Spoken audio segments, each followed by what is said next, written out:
I don't have fancy audio balancing, so they can't hear us. But it is on starting fair. soon.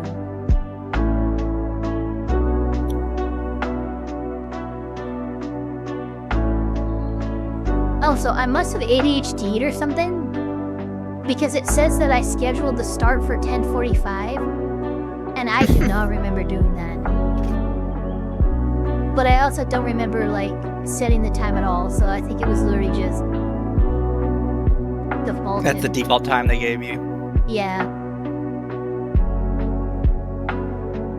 But don't worry, guys. Denims is fighting her default judgment. Not really sure what she's gonna do.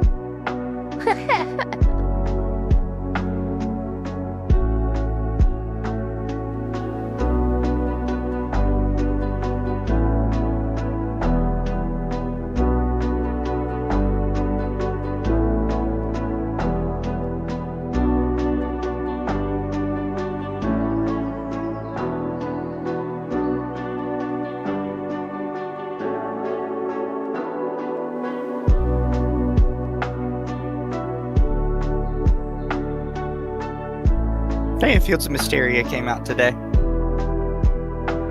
Did it really? Yeah, it's official 1.0 release. Lois?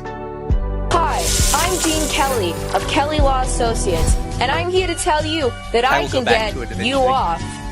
I can legally get shit. Car accidents, tax evasion, minor genocide, it's all the same to me. Some might look at a man and see a husband who brutally murdered his wife and then kept her body in the trunk of his car for 3 weeks. But I see a man who just didn't know how to play tennis right and accidentally hit his wife with a tennis racket 36 times, and to keep her body warm, put her in the back of his Camry. Public masturbation? More like government exacerbation. I graduated top of my class at the University of Phoenix.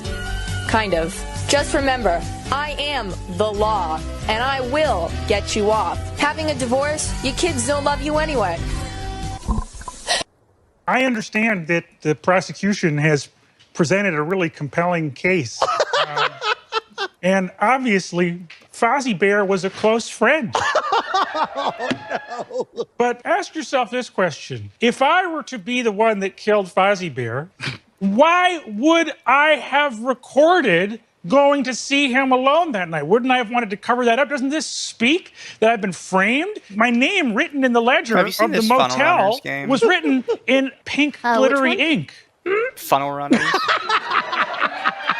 No, hold on. Ladies and gentlemen of the jury, you've been watching me in a really toxic Friends situation with for tornadoes. decades. Oh, shit, okay. And nobody's Was been this what you guys were playing yesterday? I understand I wasn't there for the that. I gender wanted to be, though. dynamic, but Miss Yeah, we might have to do this, only because, like, literally, I have mods that are meteorologists and stuff, and they would flip to see me play a tornado chasing game. Yeah, no, I thought Funnel Runners looked fun. And that's alright.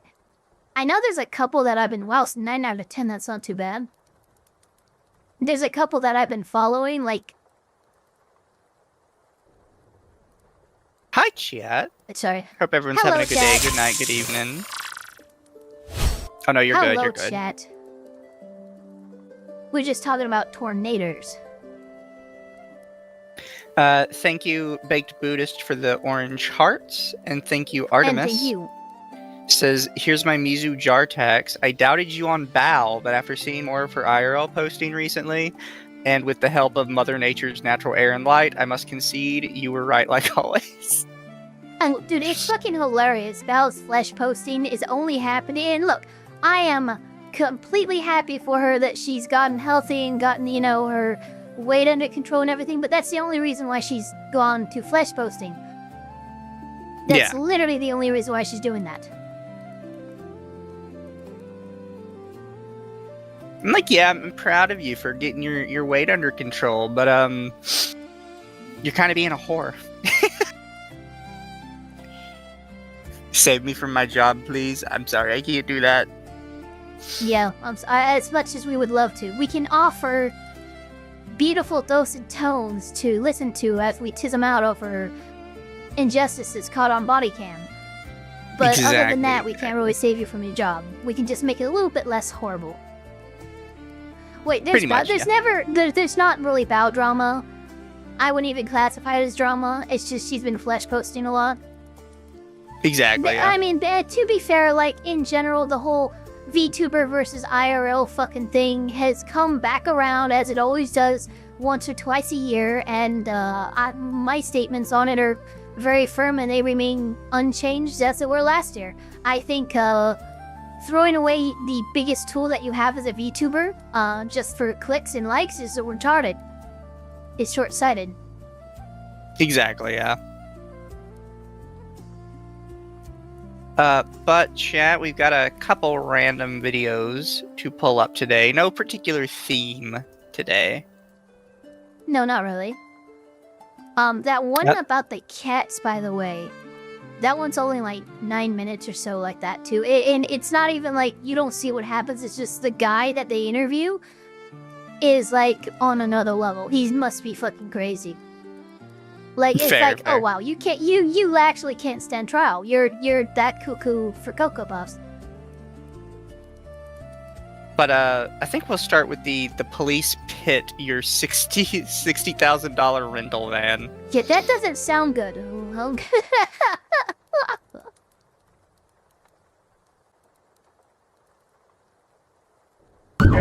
On 2300 block 86 facing south. To initiate a traffic stop for a simple turning violation. What the driver does next ends horribly. I mean, what the police driver? Because if we are really getting this fucking intense over a simple turning violation, I'm a little worried. Yeah.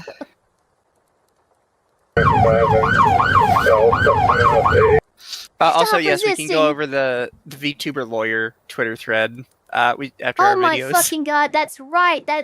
Okay. That's my chat actually just mentioned it as well to me. We will go over that only because it was asked about several times by and I think I only did one reply to some of his shit, and I just said, "You're not a real lawyer." He had me preemptively blocked. That's how confident. Yeah. Oh, did he really? That's Yeah, funny. I was blocked before I ever talked about it. That's actually funny. The world's smallest roundabout. Gonna be a pursuit. We're gonna go east on A. Okay, this guy's just right away. What's the else in pursuit? U-Haul. East on A. He's coming up to 8-4. Reed primary. I'm secondary. We're gonna go north. We're gonna go north. 8-4. Again, what's the else in pursuit? Again, what's the else in pursuit? I am wondering why the U-Haul, guy's Arizona running. plate. Gonna go east on Lincoln. No traffic, roads are dry. No pedestrians, speeds are 15 climbing. So I had to disagree with the editor here. That was a right lane turn. That wasn't technically a light violation. Yeah. U-Haul van, Arizona plate, Reed, Juno. He's got felony warrant. Oh, he's got. Oh, okay. Eastbound Lincoln passing 78, speeds are 80. What the? Alright, I got it. Again, eastbound through 76. Oh yeah, you're getting the Officers whole are crew. currently unaware there are actually 3 people inside the U-Haul: the driver, 27-year-old Austin Kraus, and 2 of his unidentified associates. Austin has previously been convicted of multiple felonies, including fleeing and eluding police officers, driving a stolen vehicle, and possession of narcotic drugs. Yes, bro is actually running in a U-Haul. I understand that is surprising to people, but apparently those things have some power. Because they're used to hauling heavy loads and stuff, so if that thing is unloaded, yeah, it's got all that extra power for just the road, I guess. Yeah. Oh. Kraus and 2 of his unidentified associates. Austin has previously been convicted of multiple felonies, including fleeing and eluding police officers, driving a stolen vehicle, and possession of narcotic drugs. What's the else in pursuit? U-Haul van.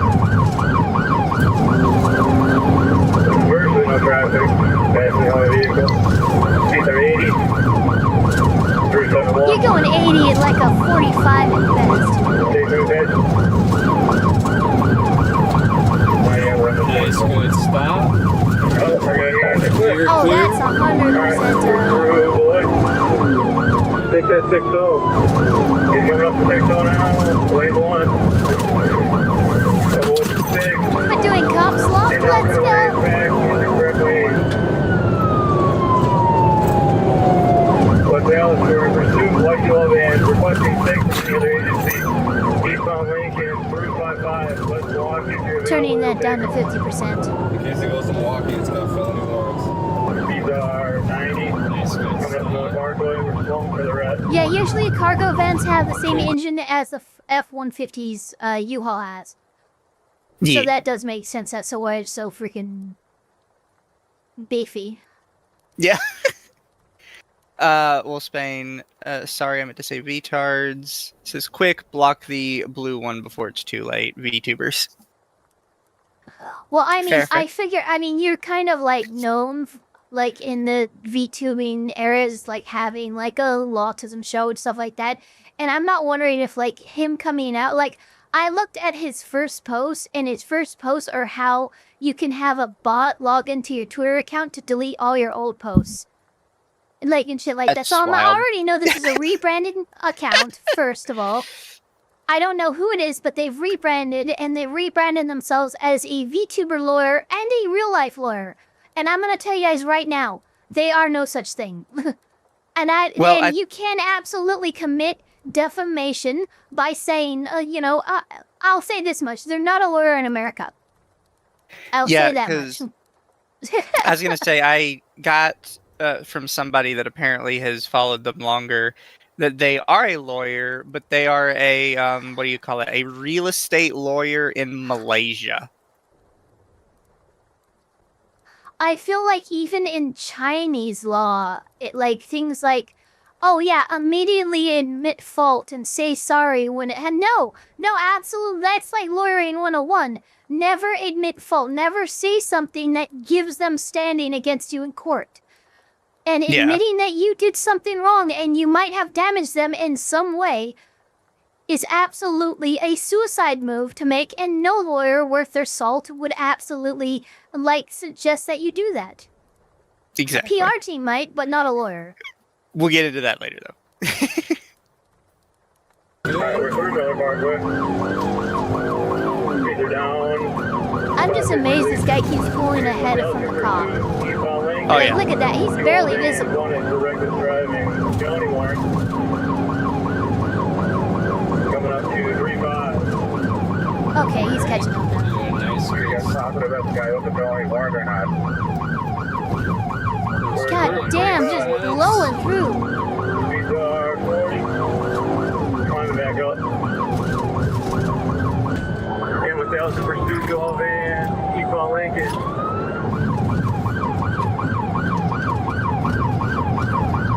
We got right on it. Virtually no traffic. Keep on Lincoln through 29. Coming up to the red at 27. Going down hard, going down hard. Gonna go south on 27. South on 27. Right on it. South on 27. Right on it. Really quick. Thank you, Wolfsbane. Woke up to hilarious coping and seething of idiots following yesterday's primary in my home state. My work is pleasantly light. Hopefully Lolly and the Puddle continue to make my day feel great. Best hump day in months. Congratulations. Congratulations. When the Eurobeat kicks in. Yeah, for real, I feel like I could dance to this fucking siren.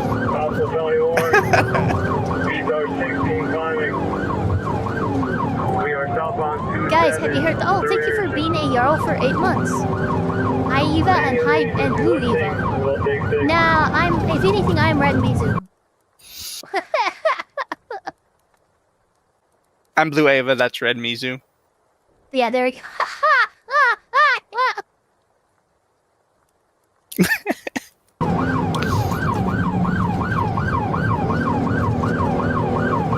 Southbound 27, come up to Cleveland. Oh, I think we're about to pit. No?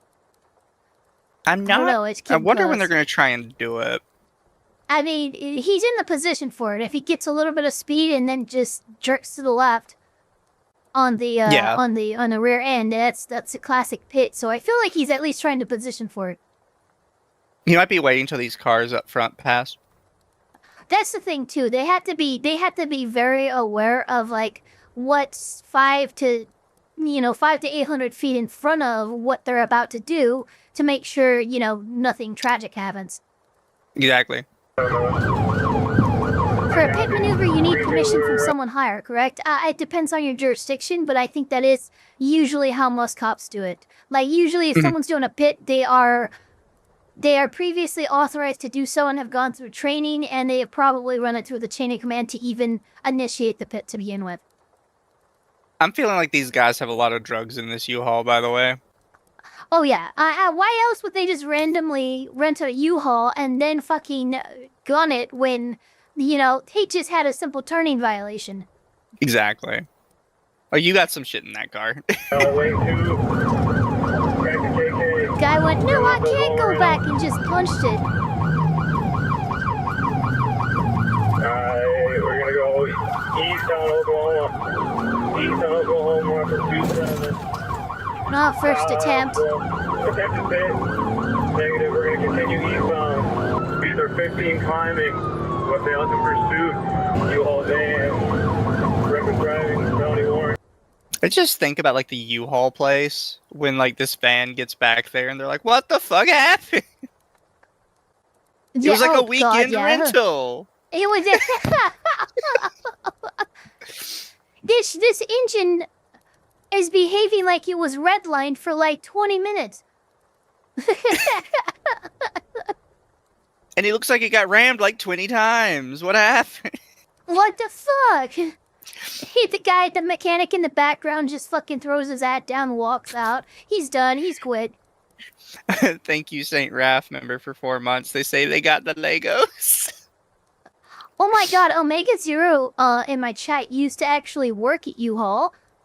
And he said on his last day, he found a homeless guy with his needles lined up. It was crazy. He found like the guy in the fucking van. Which is like wild. Used needles lined up, ready to be used again. That's pretty crazy. Oh. Artemis says, jerk to the left, speed up, hit the rear. Thanks, Ava.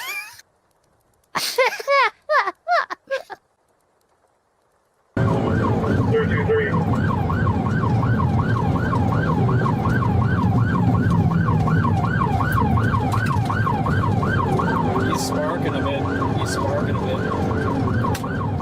Oklahoma 320th. These are 70. We're right on this guy. Any other agency will take him. Going down for the red at 12. Sorry, 13. Still eastbound. Speeds of 75. At least he dodged the car.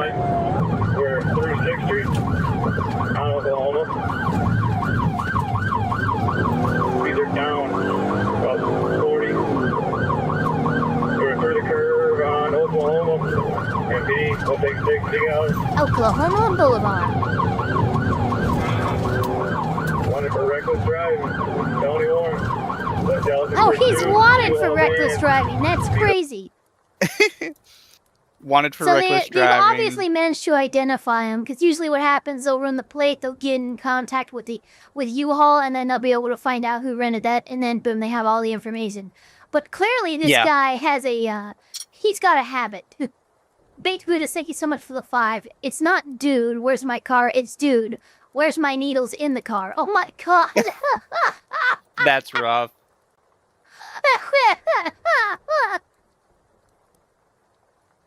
Internet Zen, Mizu mixes up me and Wolfsbane lol. This stream is already great. I'm sorry. You all look the same to us, chat.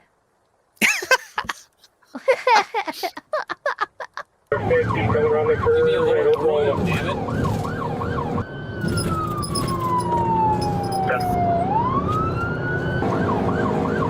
And we're coming up to J's.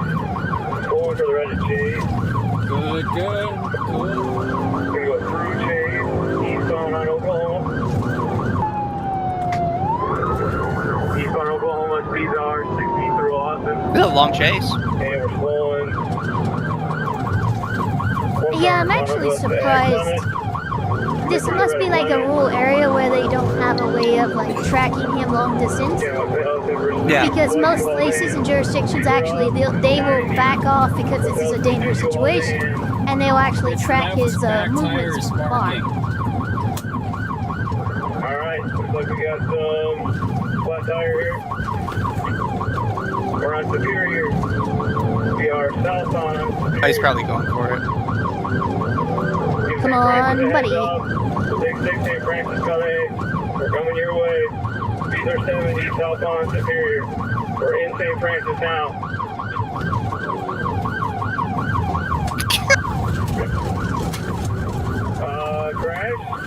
Crash. In a pole. We're still moving. Top looking big. Oh, they're gonna go for it while it's slow speed. Not my best pit. Pit. It's gonna be hard to pit him. Pit. We're still moving.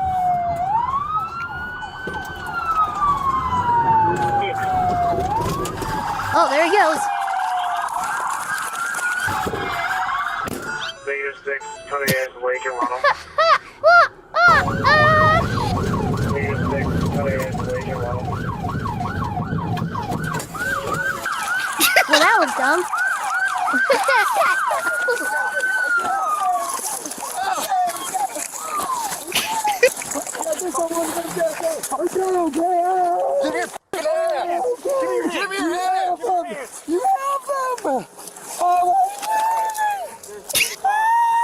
There's 2 in the car. Are you seriously crying?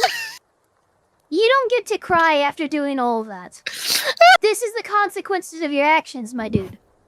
That's so funny. Please go back. Please go, because that was bitch cried. Like, I'm gonna be honest, I haven't cried like that since I was a teenager trying to get something from my dad.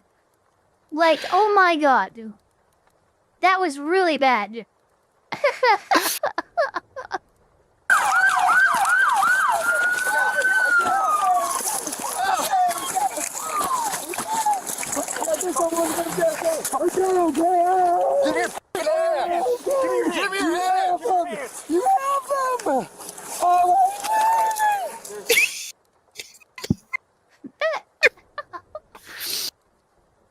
Oh, that's so fun. Wow, dude. Oh my god.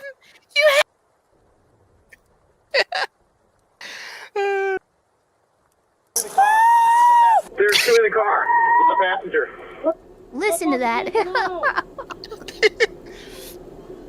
So I get to the car, passenger still inside. I just got out of the middle, man. What the fuck? Christian Superior.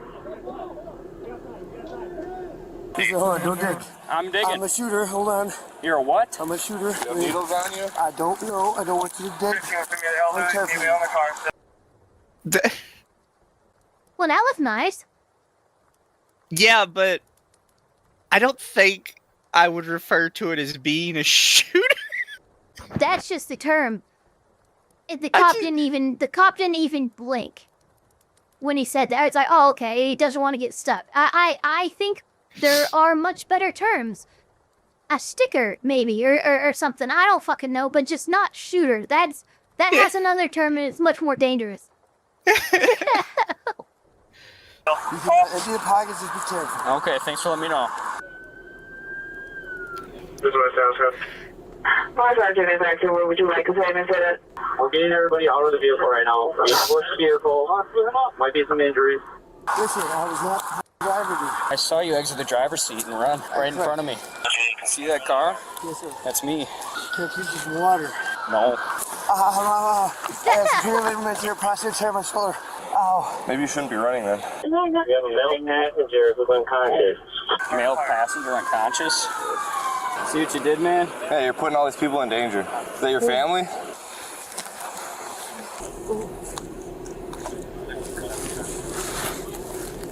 So do you have needles on you? Where they at, man? Maybe. Alright, sit up, sir. I said I was about to be at 8-4, and then it took off. We're gonna stand you up, sir. You need this foot in front of you right here. I'll stand up. I'm cooperating. Alright, ready? 1, 2, 3. I will cooperate. Please don't push hard. Game. We can throw them in mine. We need another search on them. Just get the light and I'll keep searching.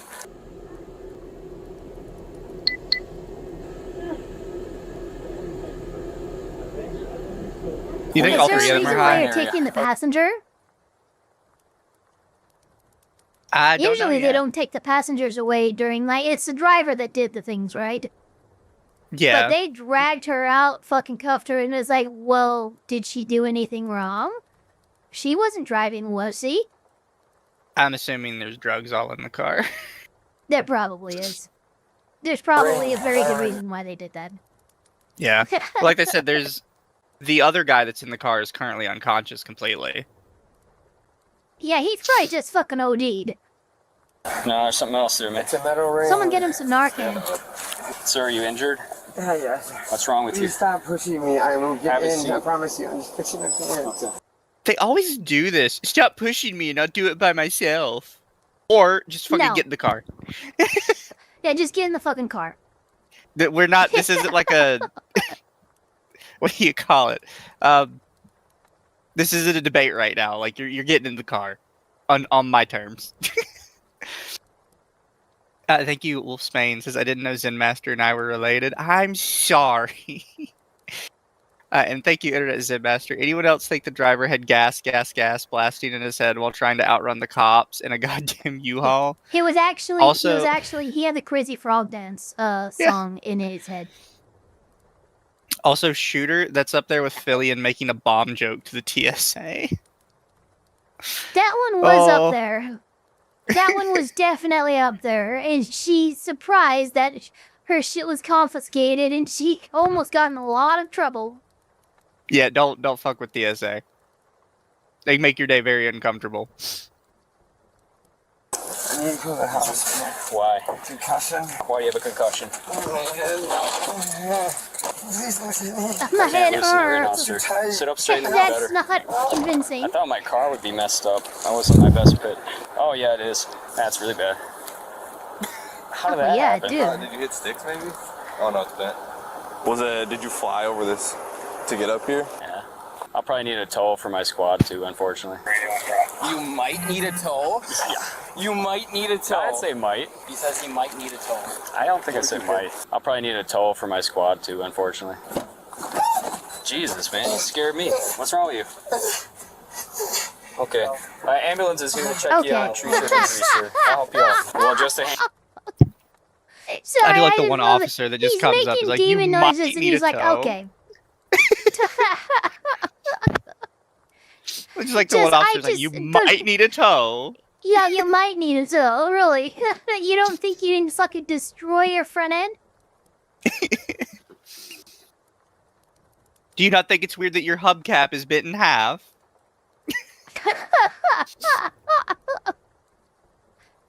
Handcuffs Yeah, and the I don't ambulance know is if here it'll for you, start. sir. It's too tight. Get out or I'm going to help you out. Those cuffs are not made for comfort. I'm like, Thank you, sir. You were running really good a second ago. You can walk. where am I? You're in a park. Why? Because you engaged in a high-speed chase, you crashed and hurt some people, Oh, and then you ran from the police. Stand up. no, it's This sounds like a pretty good, Come on. You just tried to outrun pretty good like 5 recap. cops on foot. You can walk. what happened. What kind of drugs are you on tonight?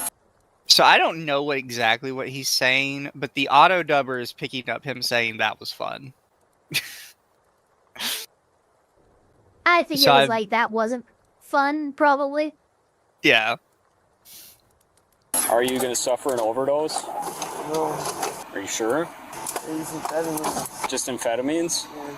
Did he get tased? He got tackled. Oh. I don't know how long ago he did whatever. You want to just stand here for a second? I want to make sure I don't need anything for my car. Okay. While Austin's passengers' identities are unknown, the female was reportedly taken into custody for possession of drug Ah, there paraphernalia. it is. All 3 of them were medically He evaluated was and literally cleared. hitting The the pursuit meth spanned over pipe 12 as they opened the door. Okay, well, you're definitely going to jail. miles and lasted 9 minutes, bringing the average speed at which Austin was fleeing in the U-Haul to 80 miles an hour God on residential damn. streets. The U-Haul van, which typically costs up to $60,000, was totaled. According to court records, Austin was charged with felony fleeing, eluding causing bodily harm or property Yeah. damage, felony second-degree recklessly endangering safety, felony possession of narcotic drugs, and resisting obstruction. Notice that all of these are I don't kn- habitual jeez. repeaters, except Yeah, for yeah, I'm narcotics, which noticing is that. second. I'm noticing that. At a certain point with habitual offenders, like, you need to do things that, like, maybe some people might not be happy with. I'm not calling for the death penalty in such cases, but, like, walk them away. Like, seriously, if it's, like, the third or fourth time, they're not learning. Something else needs to happen here. All charges And have been I'm enhanced with a strictly habitual speaking about criminality habitual. repeater modifier. While his case is scheduled for a plea sentencing hearing on August 26, 2026, he is presumed innocent unless proven guilty in a court of law. So his plea sentencing is about okay, later this 3 month. weeks. U-Haul might be keeping a close eye on Austin's upcoming hearing because they could be well within their right to sue him for the damage to that van. Even if he purchased Safe Move or Safe Move Plus, those protection plans generally don't cover losses that happen during criminal acts or intentional misconduct. That means Austin's legal problems may not end in criminal court. U-Haul could seek restitution for the damage, Oh, come on, towing dude, he's costs, indignant. lost rental income while the van's out of There's service, no way and he's other fees the for recovering violating the money. rental agreement. Oh yeah, no, he's a Yeah, they habitual could offender sue, druggie. but trust me, it's not happening. The guy doesn't have $200 to his name, let alone, 200,000. Just amphetamines. What was he doing? Pouring Bolivian marching powder straight into the engine as improvised nitro? Actually, it was Pervitin. If he's ultimately found guilty, that could strengthen their case. These are the type of problems that come with a decision like fleeing from the police, and the fact this is not the first time he's done it says a lot. The moment you choose to run, you're no longer deciding whether you'll face consequences, you're only deciding how expensive they'll be. Up and moved on to the next one it's on. So this one was entitled Karen loses her mind when cops show up at her house. Oh. But on the last one... I heard it immediately. This is awesome. Yeah. Like, what? On the last one, I actually don't have too many comments. I kind of wish we got to see more of the guy getting arrested. Yeah. I would have liked to see, like, the processing and stuff a little bit, but... Yeah, it was a pretty cut and dry police chase. Amphetamines involved. That also does not surprise me. It is pretty much like that was watching a mini episode of Cops early. Do they still do Cops? I think they were doing like live here. Hold on, I want to make sure I'm not talking out my butt. Is Cops still running? Yes, Cops is still on TV, actively producing new episodes. Though its home has shifted from traditional cable networks to streaming and syndication. Wow. Okay. Fair.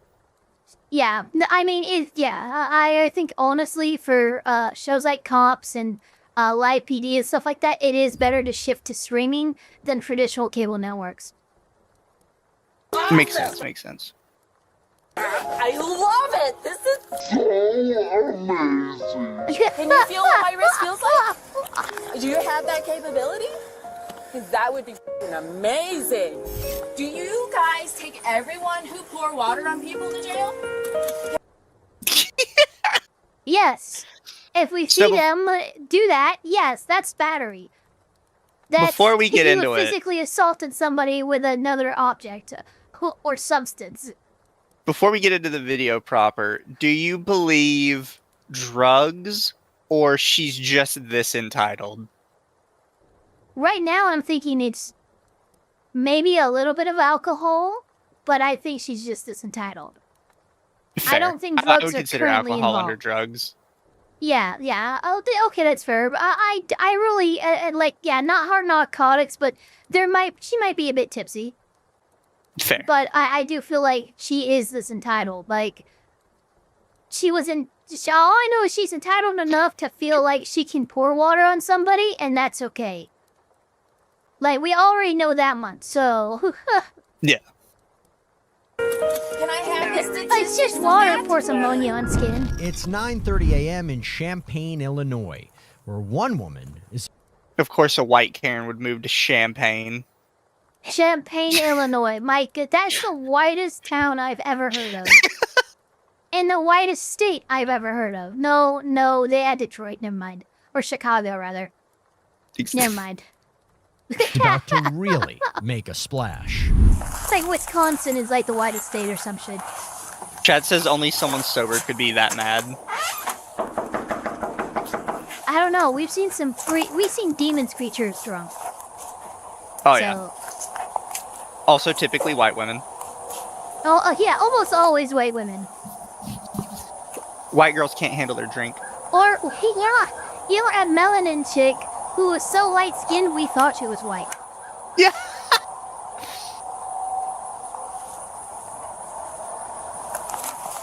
Idaho, maybe. I don't know. Champagne, please. Champagne police, that's gotta be... I would have a hard time not giggling after every announcement. Hello, are you Janice? I'm Officer Parsu of Champagne Police. Oh, it's an Asian woman. So, the reason why I'm here, do you know... Sorry, chat. We'll check our privilege. Well, he said that a couple Saturdays ago, so it'd be on the 14th, September 14th, that you went in the store and threw a cup of water on him. You remember that? Why are you guys here about that? I'm just here to talk to you about it. Oh, this is kind of weird, actually. Matter that police typically handles. This is. Yep. It is. This isn't typically a police matter. Well, she has to. This is weird to me because it happened 2 weekends ago. Yeah. Okay.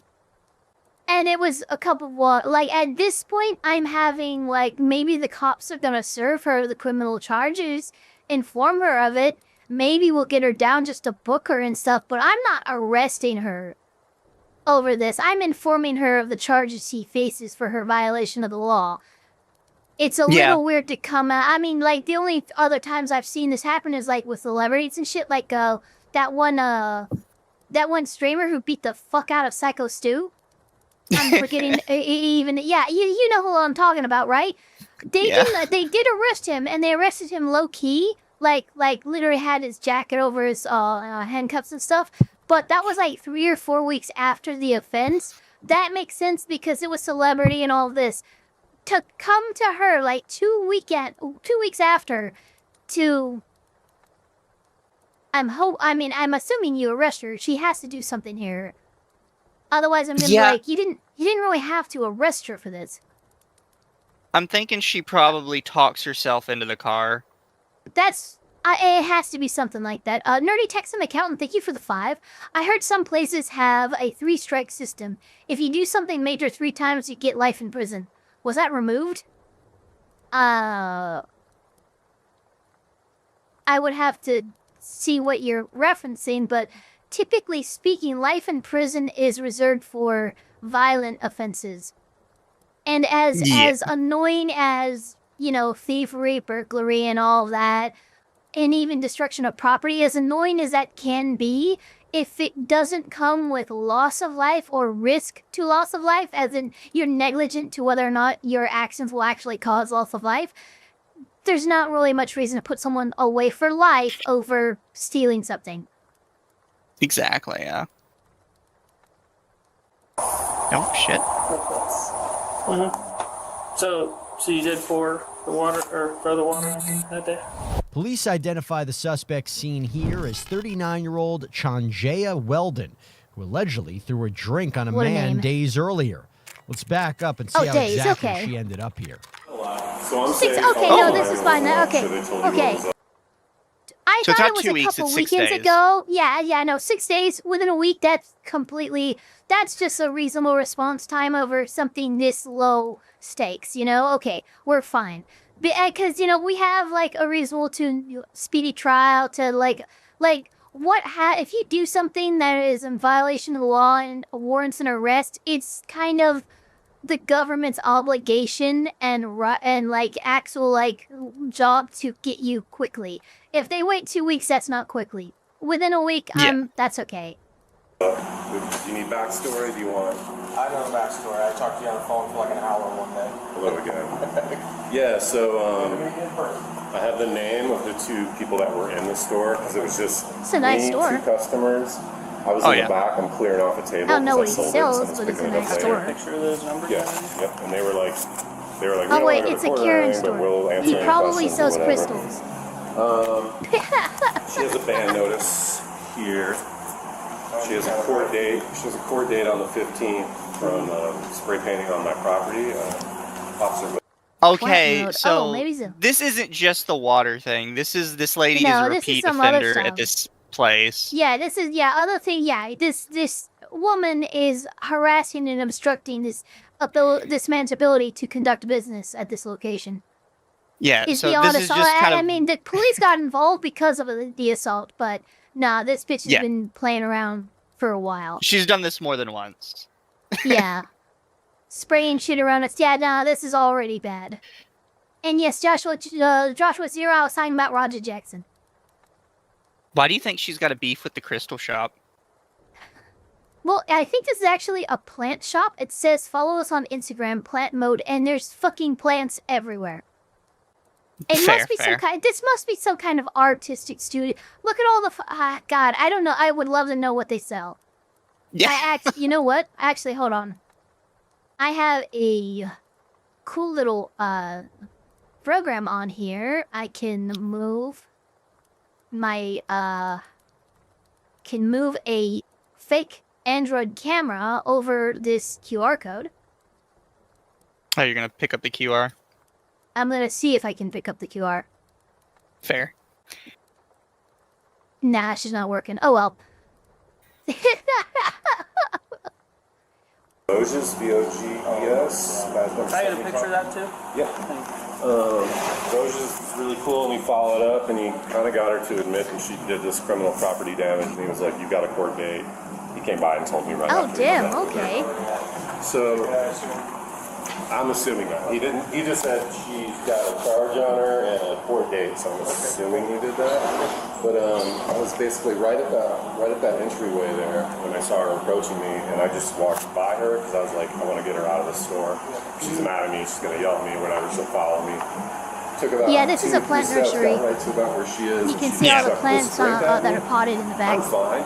Like I'm not like, oh my neck hurts, but I had them. I can obviously see it's spilled on you. Yeah. Yeah, and these two took a picture of me, and then I just got done mopping, and there's like little red dots on plants that I'm cleaning them up. She actually had taken some of my tar table too. All that's clean, but I'm just telling you all this because I'm kind of pissed. No, this is definitely a nursery. It's minor as it is. If that's assault or whatever, I want to do whatever. It's battery.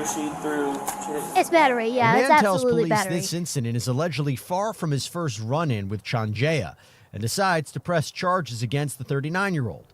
An arrest report shows officers tried for days to contact Chanjaya when they finally caught up with her at her home, where we pick up. That's why they went to the house. Okay. She's just actively ignoring them. Go ahead and step out here. Okay. We're going to be placing you under arrest. No. Okay, stop. No. Stop. What? Oh, there it is. Put your hand behind your Here's back. immediately. This is so not right. Okay. You're under arrest I for think battery. this is completely fair. Put your hand behind your back. Resisting on top of that, so you need to cooperate with us, okay? No. I'm not doing this. I'm not. No, I'm not. No, I'm not. doing Oh, this. yes, you are. This is ridiculous. Do you want to charge for Look, stop resisting? resisting, or you're gonna have a This is dislocated shoulder. ridiculous. He Nobody assaulted wants me. that. Nobody did anything. Nobody wants to. Oh my god. You guys are stop. Ridiculous. Get off me. Off me. It's not like you guys haven't already done enough damage. Just keep at it until.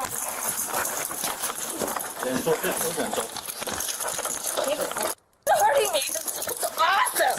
I love it. This is so amazing. Have this hand if you get that. Yep, that's enough. Get off my. All right, I just had a thought. I just actually had a thought. I want, and this is up for our chats, both of our chats to do. I want 2 bingo cards created.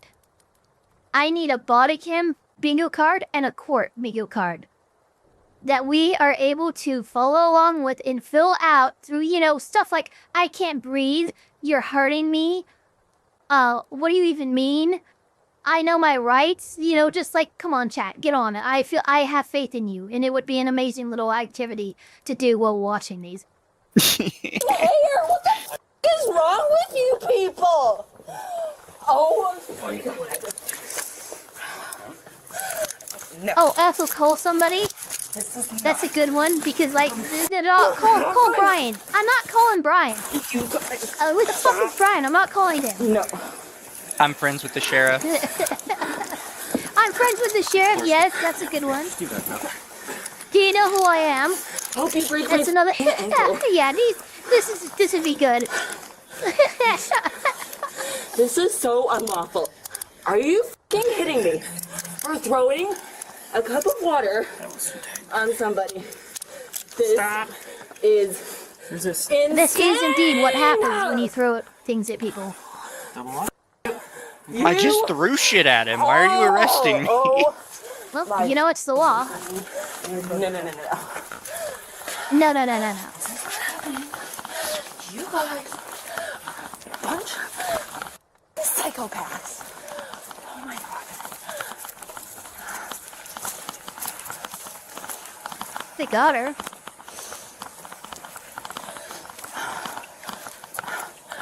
Yes, supervisor. Yeah, you escalated. Yes, chat. You're all fucking hitting it out of the park. You got this. in the groin? Oh, because I'm being assaulted by you now. Everybody just gets to assault me. And I'm getting to go to jail. This is so... Yeah, you are getting to go to jail. I mean, at least she's saying accurate statements. You guys are so good at doing your jobs. You're welcome to They are. They're actually quite good. I love the facetious nature of her tone, Officers walk but she's the actually suspected just objectively splasher right. to a patrol car. Yeah. Where she's not exactly lightening up. Alright. Oh, you DM'd an existing one to me, huh? Okay, I'm just searching you. Okay. So just cooperate. Okay, Discord. Use the back of my hand to search your bra. Okay. There we go, got it. Don't even have one on. Okay, you're I not have wearing a sprained ankle. Get off of me!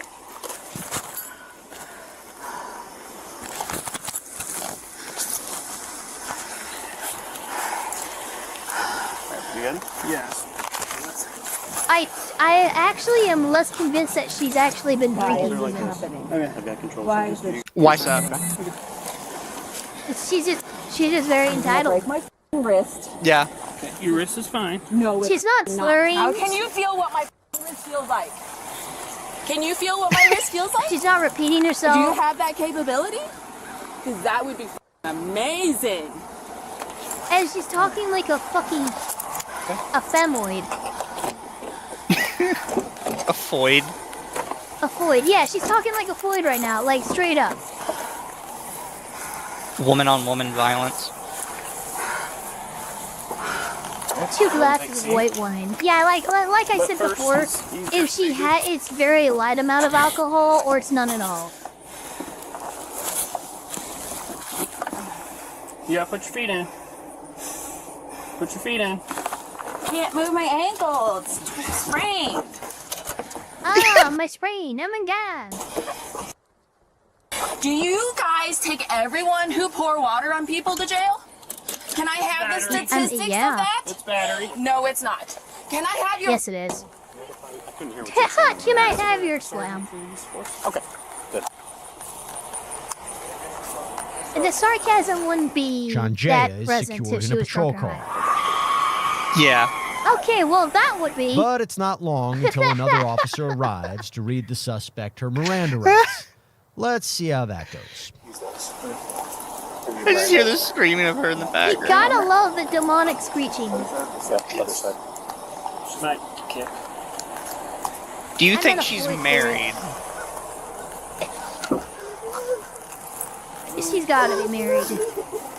She didn't buy that house herself. Yeah. Like, I'm all for affirmative action and feminism, but there's no way she bought that house herself.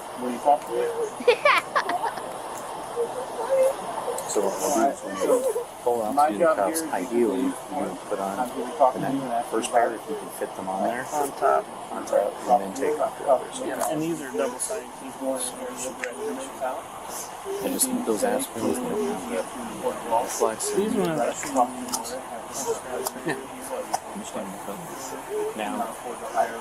I mean, personally,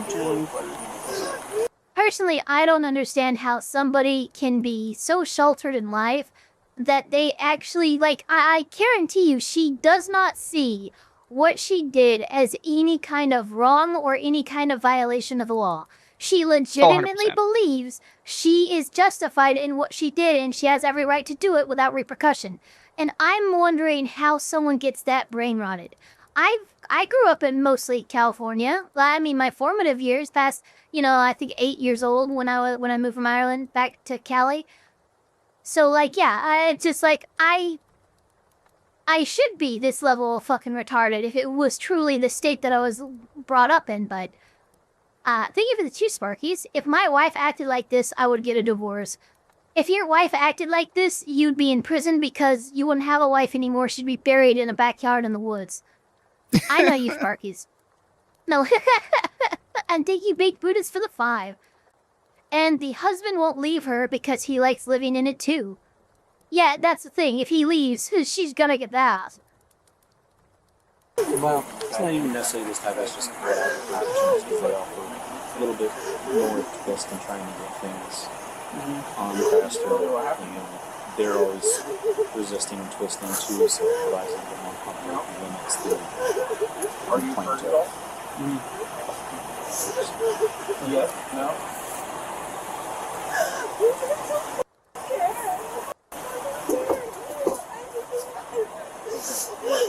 You're gonna do whatever you're gonna do. Oh my god, the Nothing crocodile. that I say or do. The crocodile none of it tears. matters. None of it makes Every sense. time. So just go about Every your time. business You know what's funny? Papa What? Elfpire, like, he's like, is this a real thing? And I quite literally I started choking up and got some tears out. I'm like, how could you ask me that? And he fucking got shook. He's like, oh my god, it is real. I'm like, yeah, don't ever trust a girl when she cries. Make sure we take care of it today when we need to set passwords. Are you interested in that? Thanks for the jeans compliment, Dad. She's going to be resisting it, so she doesn't want it. Take a deep breath. Do you want me to pick those handcuffs for you? Let me take a look at the handcuffs and make sure we're okay, alright? Don't touch me! Stop touching me! Stop Oh, jeez, touching here we me! go. I don't want Oh, that's another one. Stop. Yeah, me don't touch me or stop touching me. Also needs to be on the Migo card. Also, hyperventilating. Literally, just the term hyperventilating needs to be on the Migo card. How many arrests have you guys made over water being poured? How many? How many in the United States of America? I want to know. In the United States of America. From people pouring water. By people pouring water. I need numbers. I don't have numbers. The water. You have a phone, don't you? You have a computer, don't Not you? really relevant. Yeah, Google really it for is, me. because that's the pile that I'm in right now. After somebody assaulted. I don't know why, but when they're going on and they just close the door on them, it just tickles me so much. Oh, it's so funny. We'll figure that out. You guys can get on with her. What about calling the cops race just also needs to be on the bingo card. Yeah, we can try. You have a key that we can lock up your house with?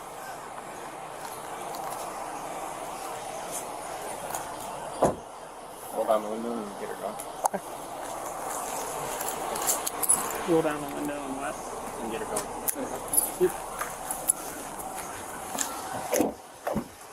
People getting cut off is peak comedy. It really is. Especially when the person getting cut off is really mad. Yeah. Back at 749, I'll be in Hampton County with one female 95. Police get... Thank you, by the way. This used to be a real country. From Internet Zen, whitest states in the USA are Vermont, West Virginia, Maine, New Hampshire, and Idaho, in that order. Also, this Damn, woman so sounds I like a wasn't right at menace. all with Wisconsin. But someone in my chat did mention Idaho, so good on you. You did get the top 5. Eva, what about screaming rape, or is that too situational? That has to be a we've woman. only ever heard it maybe once in our body cam footage stuff. Like, it does, it happens, but not often enough that it would be space in the bingo card. I think it could be like a corner space. You know, one of those spaces where it's like, this sometimes happens. Yeah, because it does sometimes happen. I think we've heard, okay, as long as you put it as rape/SA, because I can't even tell on one hand how many times we've heard a girl getting arrested accuse somebody or somewhere about sexual assault. So that one you absolutely could, just not straight up rape. I've only heard that accusation maybe once in all of these. And then thank you, Wolfsbane, for the 2 supers. It says that no sounded like the girl from Obsession. Yes, it did. It actually did. Holy, by the way, great film. I have not actually seen it. I've seen the clip, yeah, though. I would definitely suggest it. It's pretty damn good. I've seen the clip, I've not seen the movie. And then remember the acid milkshakes in the UK? That's why. Yeah, no, see, now, luckily we don't usually have to worry about that, and yeah, that could be a quote-unquote fear, and it's something even prosecutors could even mention. It's like, I would argue it's a bit speculative, but it's like, look, there's no way that the victim in this crime had any way of knowing what kind of liquid was in there. It could have been water, it could have been something worse, it could have been gasoline, it could have been kerosene, it could have been acid. He doesn't know, and that puts him at an reasonable fear for his very life. That would be how you would, you would frame it, but like, across the pond and over there, yeah, you just immediately get charged with like chemical warfare type shit if you even just throw water on people, because that's how common and how much of an actual chance it has of happening is like, no, you can't even pretend to do that. Yeah. Like in Korea, for instance, in South Korea, you cannot bring bottled water into court. You know why? Because so many people were lighting themselves on fucking fire with little things of fucking accelerant in water bottles that the Korean courts had to go, yeah, no one can have any bottled water or liquid at all when you're here. It's just too dangerous or too risky. Yeah. Police get Chanjaya en route to jail. Well, okay. Oh my God! Jesus Christ! And arrive a short time later. 4923 County, ending mileage 8.9.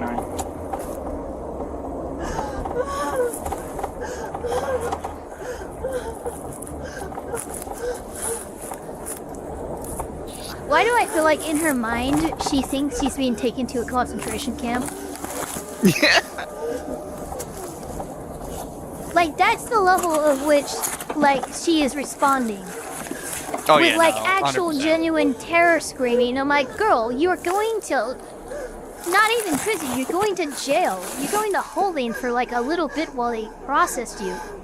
In a small town, too. It's not like you're going to, fucking max security. Yeah, she's hyperventilating. This is why I said hyperventilating needs to be on the bigger guard. You said 2 combatants? 1. Oh, 1 combatant's the same person, right? Yes. Okay, alright, come on in. And I thought I was having a bad day. If you got him. Alright. Oh yeah, I think he's Next, having officers straps prepare called to in. escort Chanjaya into the jail. And as you might have guessed, it doesn't exactly go smoothly. No, of course not. So, How could have guessed that?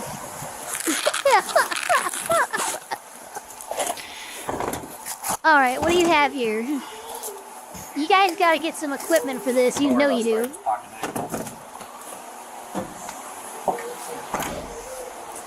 On the bright side, she hasn't spit on anybody yet, so... That's true.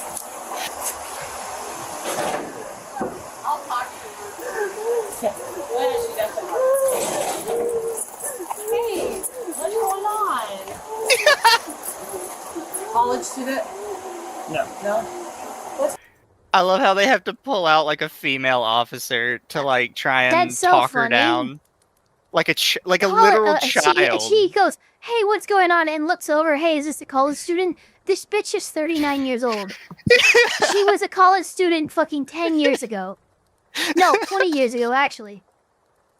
Like, yeah, no, this is but yeah, I would also assume that I'm dealing with a child if they're behaving like this in the back of my squad car, but no, we're dealing with a fully grown adult, sadly.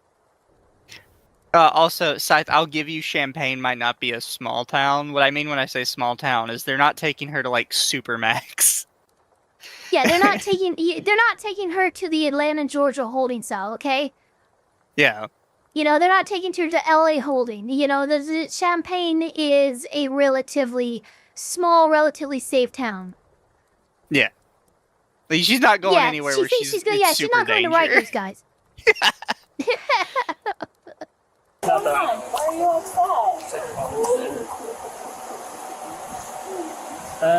She did speak English. Okay. What's going on?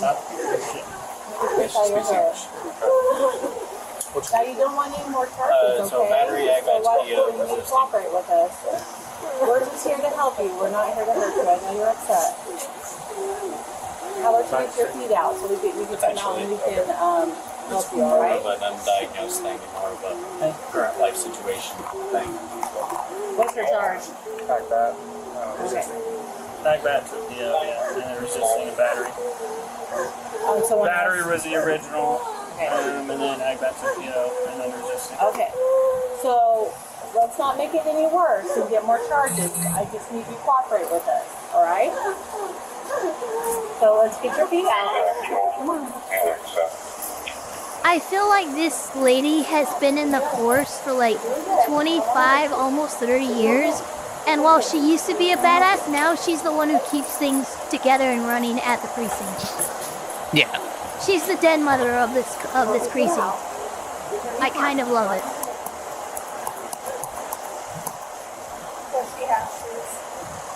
We'll get you some food too. Check the car. She did that pretty well. Anything in there?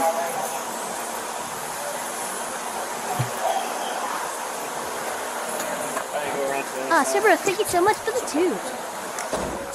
Oh, didn't we do anything in a boo-boo?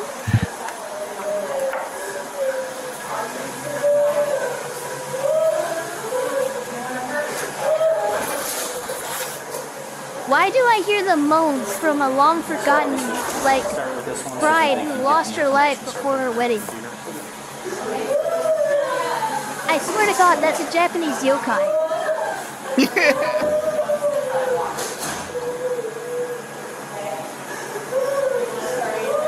In Psyche R, we had, you know, actually, that brings up a interesting point. We sadly don't really, I mean, we can do that, but we have to like call EMTs and stuff. Death the Goat says, in the Psyche R, we had zero tolerance for this. In 5 minutes, she would be sedated. Cops by themselves sadly do not have the ability or authority or knowledge in most cases to actually administer sedation. Usually if that is required, they have to actually get in contact with emergency services, EMT, a hospital or something, and then they come in with, you know, the good sedation. But the good that's, shit. Yeah, I think like every police precinct should have a few who are trained and armed to be able to do that. I think a lot of arrests and conflicts would go much smoother if we had the right training to actually handle and sedate absolutely batshit crazy people on the ground. Instead of waiting, Exactly. Oh wait, no, we have to wait for this ambulance to come here, and then we have to risk an EMT's life so he can get in there with the sedative to calm him down.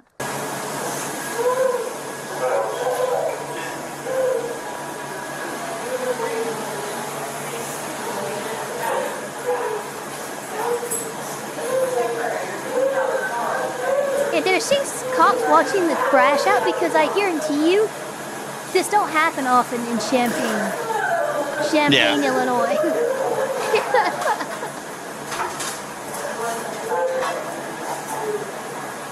This is the first time they've had to open up that holding cell door in like a week.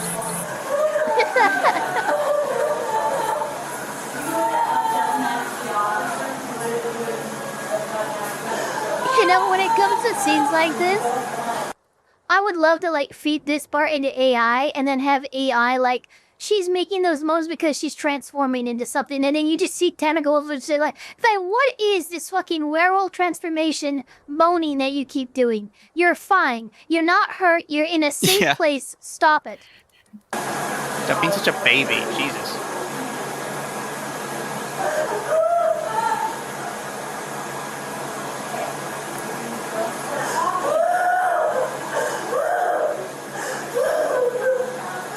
That's also true, Elijah.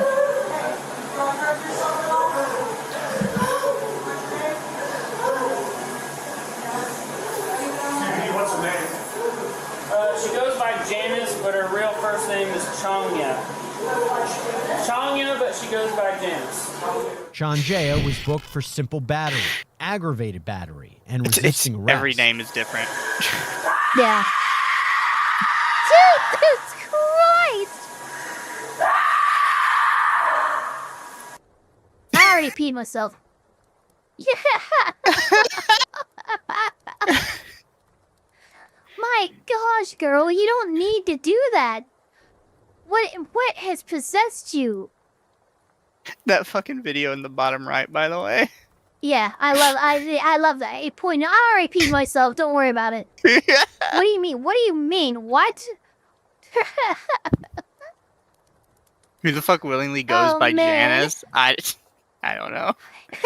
This fantasy just said, you startled the witch. It's like some Left 4 Dead 2 shit. The echo is what does it for me. Yeah, no, that's pretty good. The reverberation of the cell as she's screaming is like, oh my god, there's an actual demon over there.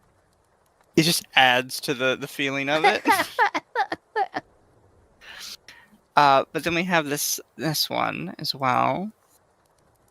Go. Oh yeah, okay. There it goes. Meanwhile, we are all seeing a case. So some of you may have heard of this case before. This is relatively new. In fact, this is relatively new and new enough. I'm gonna go ahead and put on my suit because this has to do with this affects everybody. This affects someone like me who has duress stuff installed on the computer, and if I had it, I'd have it installed on my phone.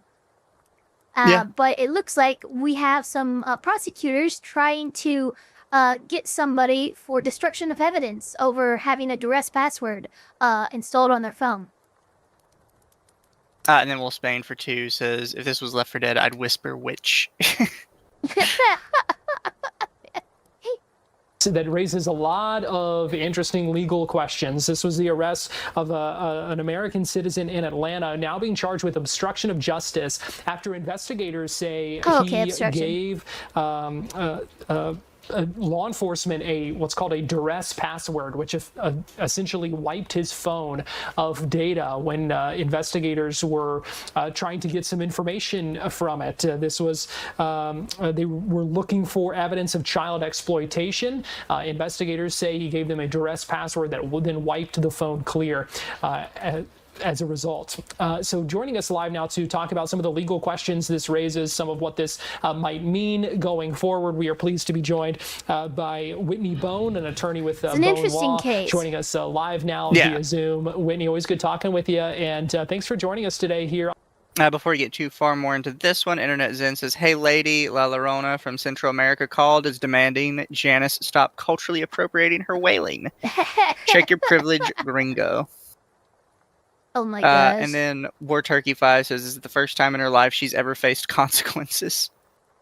Oh, absolutely. That's that lady was being hit with reality, and it did not taste good. Yeah. On Florida Live. Thanks for having me. So, Whitney, this is an interesting case. I think when many people, myself included, kind of heard of it, it's really interesting. Not something that we've really heard of happening a lot before, at least. And so, I want to get your reaction as an attorney with some of the legal. Yeah, real quick, because Joshua Zero's asking, do they have proof that he had evidence on the phone? So, like, here's, like, the big thing, right? Because it's not the first time that we've had, like, okay, we think there's evidence on your phone, we're going to get a search warrant, and then we're just going to get into your phone. That's usually what happens. But it seems to me like prosecutors or the police or whoever try to get into the phone by coercing this man to give them their password. And he gave a password that ended up deleting the phone. But like, I don't know. I feel like if they had just properly gotten a warrant and like, there's ways to get into phones. The government can just get into your phone. It's almost impossible to truly have a phone that they can get into and go through all the stuff that they need to in an investigation when a warrant is appropriately signed off by a judge. The facts of this case, as they've been presented so far, tells me they never got a warrant. They just tried to get into this guy's phone beforehand to see what they could get, and they got burned because of it. And now they're mad and they're trying to charge him. I could be wrong, but that's my first impression. Questions and the interesting things that kind of arise from this. What are the issues here? Well, I mean, obviously there's going to be a major concern, based on my knowledge of this case at least, surrounding the First Amendment rights of the defendant in the case to be engaged in what I guess would be considered to be politically subversive activities, and that being potentially the reason he is being targeted by law enforcement. Obviously, that is one side of the coin in terms of that is not the viewpoint of law enforcement, who is, and the Department of Justice, who are taking the perspective that this is an individual who was obstructing justice by destroying evidence of a crime. In order to be able to prove that an actual crime was committed here in terms of the charge of obstruction of justice or destruction of this evidence through the duress password, the government is going to have to be able to show some reliable level of information existed that there actually was evidence of a crime on that phone. And I don't know at this point whether or not they're going to be able to meet that threshold, but yeah, that's a hard one to meet. Have to happen for them to be able to prove he committed this crime. What is, in a situation like this, what would be required of someone like this man who was asked for a passcode? Is that something where kind of compliance is expected by law enforcement, or is it something that's required by law in that situation to give an actual passcode, not a passcode that may wipe the phone clean? Or what's kind of the expectation and the requirement? Sounds like I was right. It sounds like law enforcement asked for this guy's password. He gave them it. It was a duress password. It wiped the phone. If they had went to a judge and gotten a warrant and appropriately accessed his phone, as the law permits, they probably wouldn't have had this problem. In a situation like this.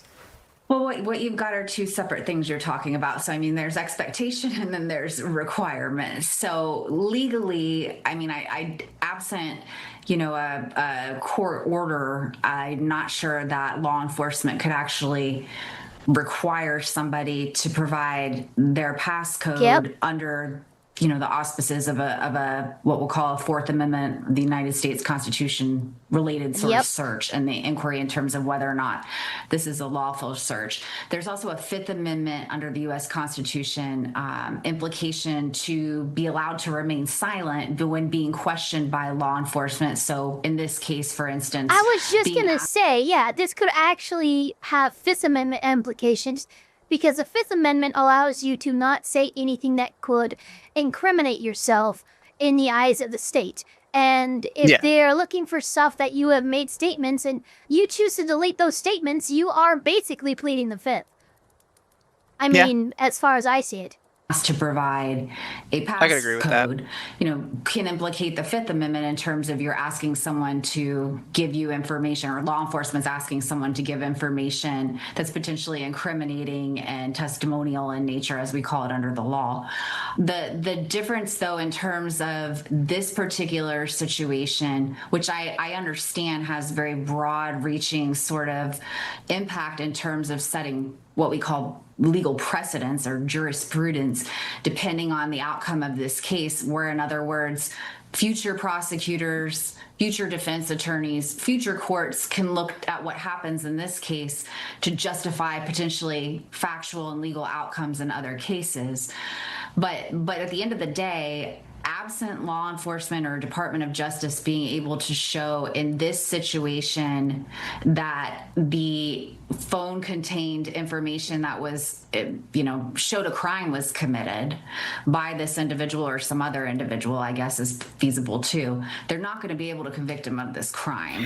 So in other words, the charge of that they're levying against him is not going to stand on its own just for not giving over a passcode. If you're just a person who's been asked by law enforcement to give over a passcode and you give a passcode that's a duress passcode, you've not per se committed a crime, even under this analysis and application of the law. There's constitutional concerns here, and that's what the defense attorney for this individual has raised relative to these charges in terms of, again, right to be free from, incriminating yourself under the Fifth Amendment, and then Fourth Amendment issues related to the search.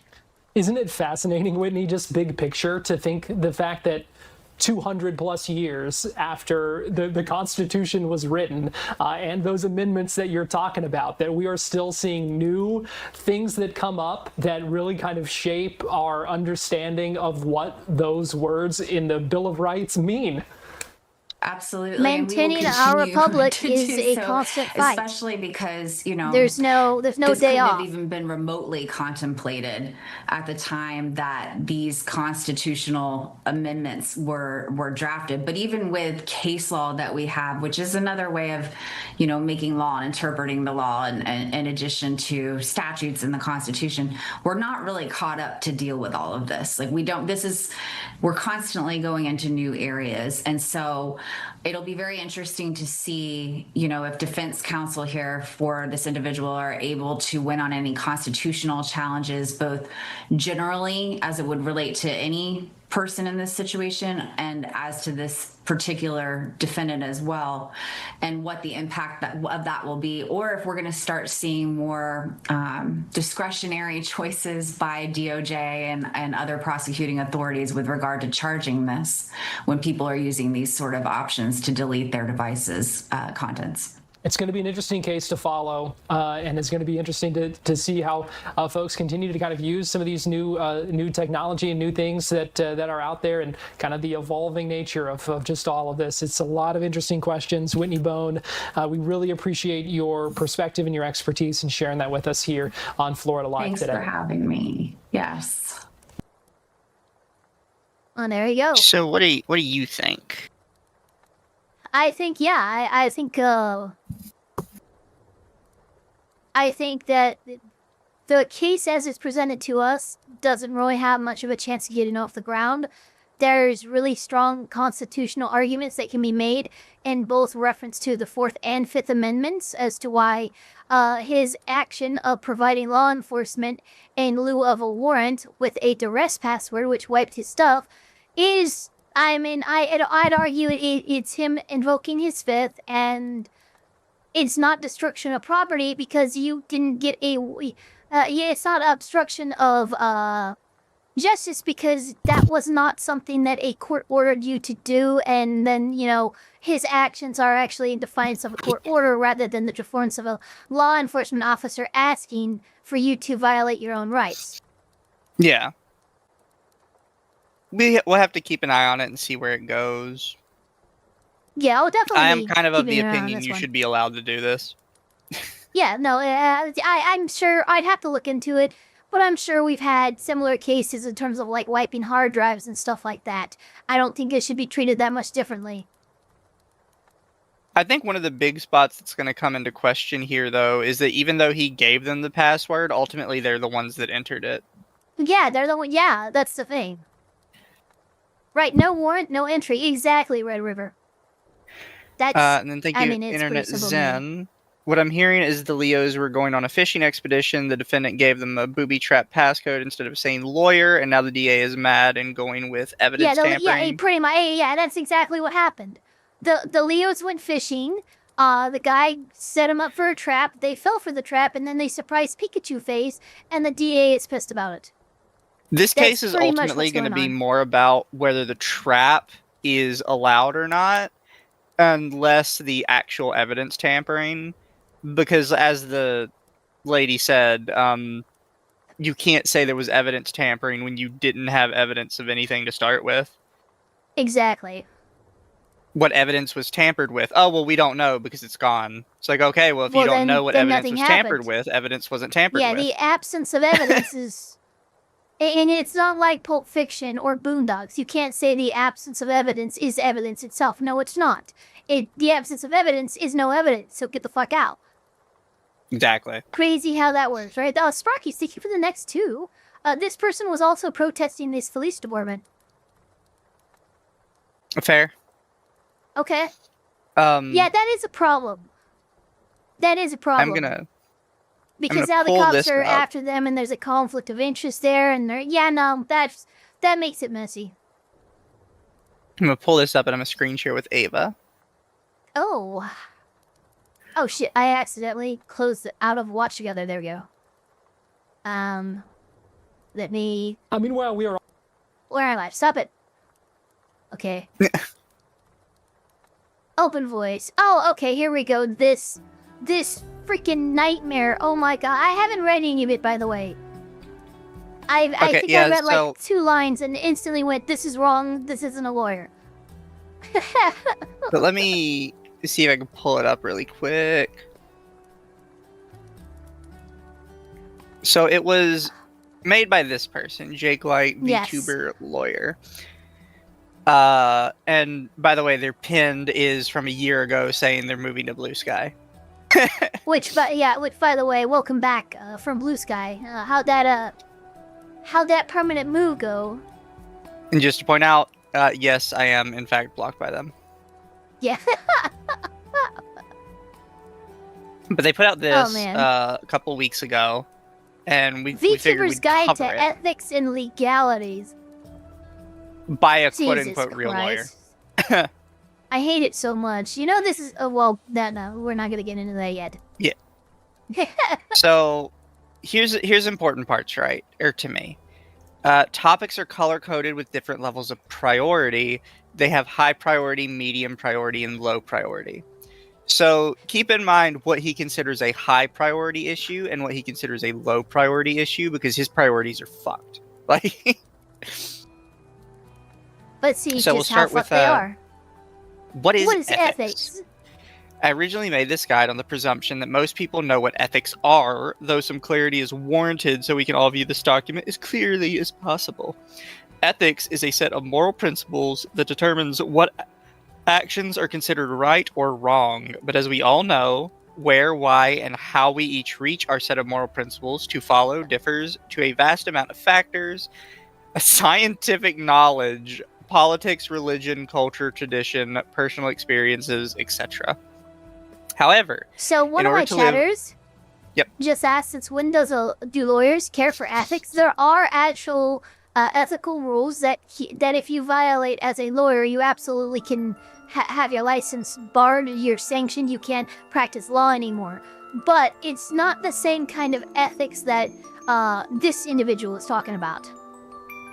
Also, whenever people talk about lawyers' ethics, I just immediately think about Barbossa and Pirates of the Caribbean, where he goes, it is.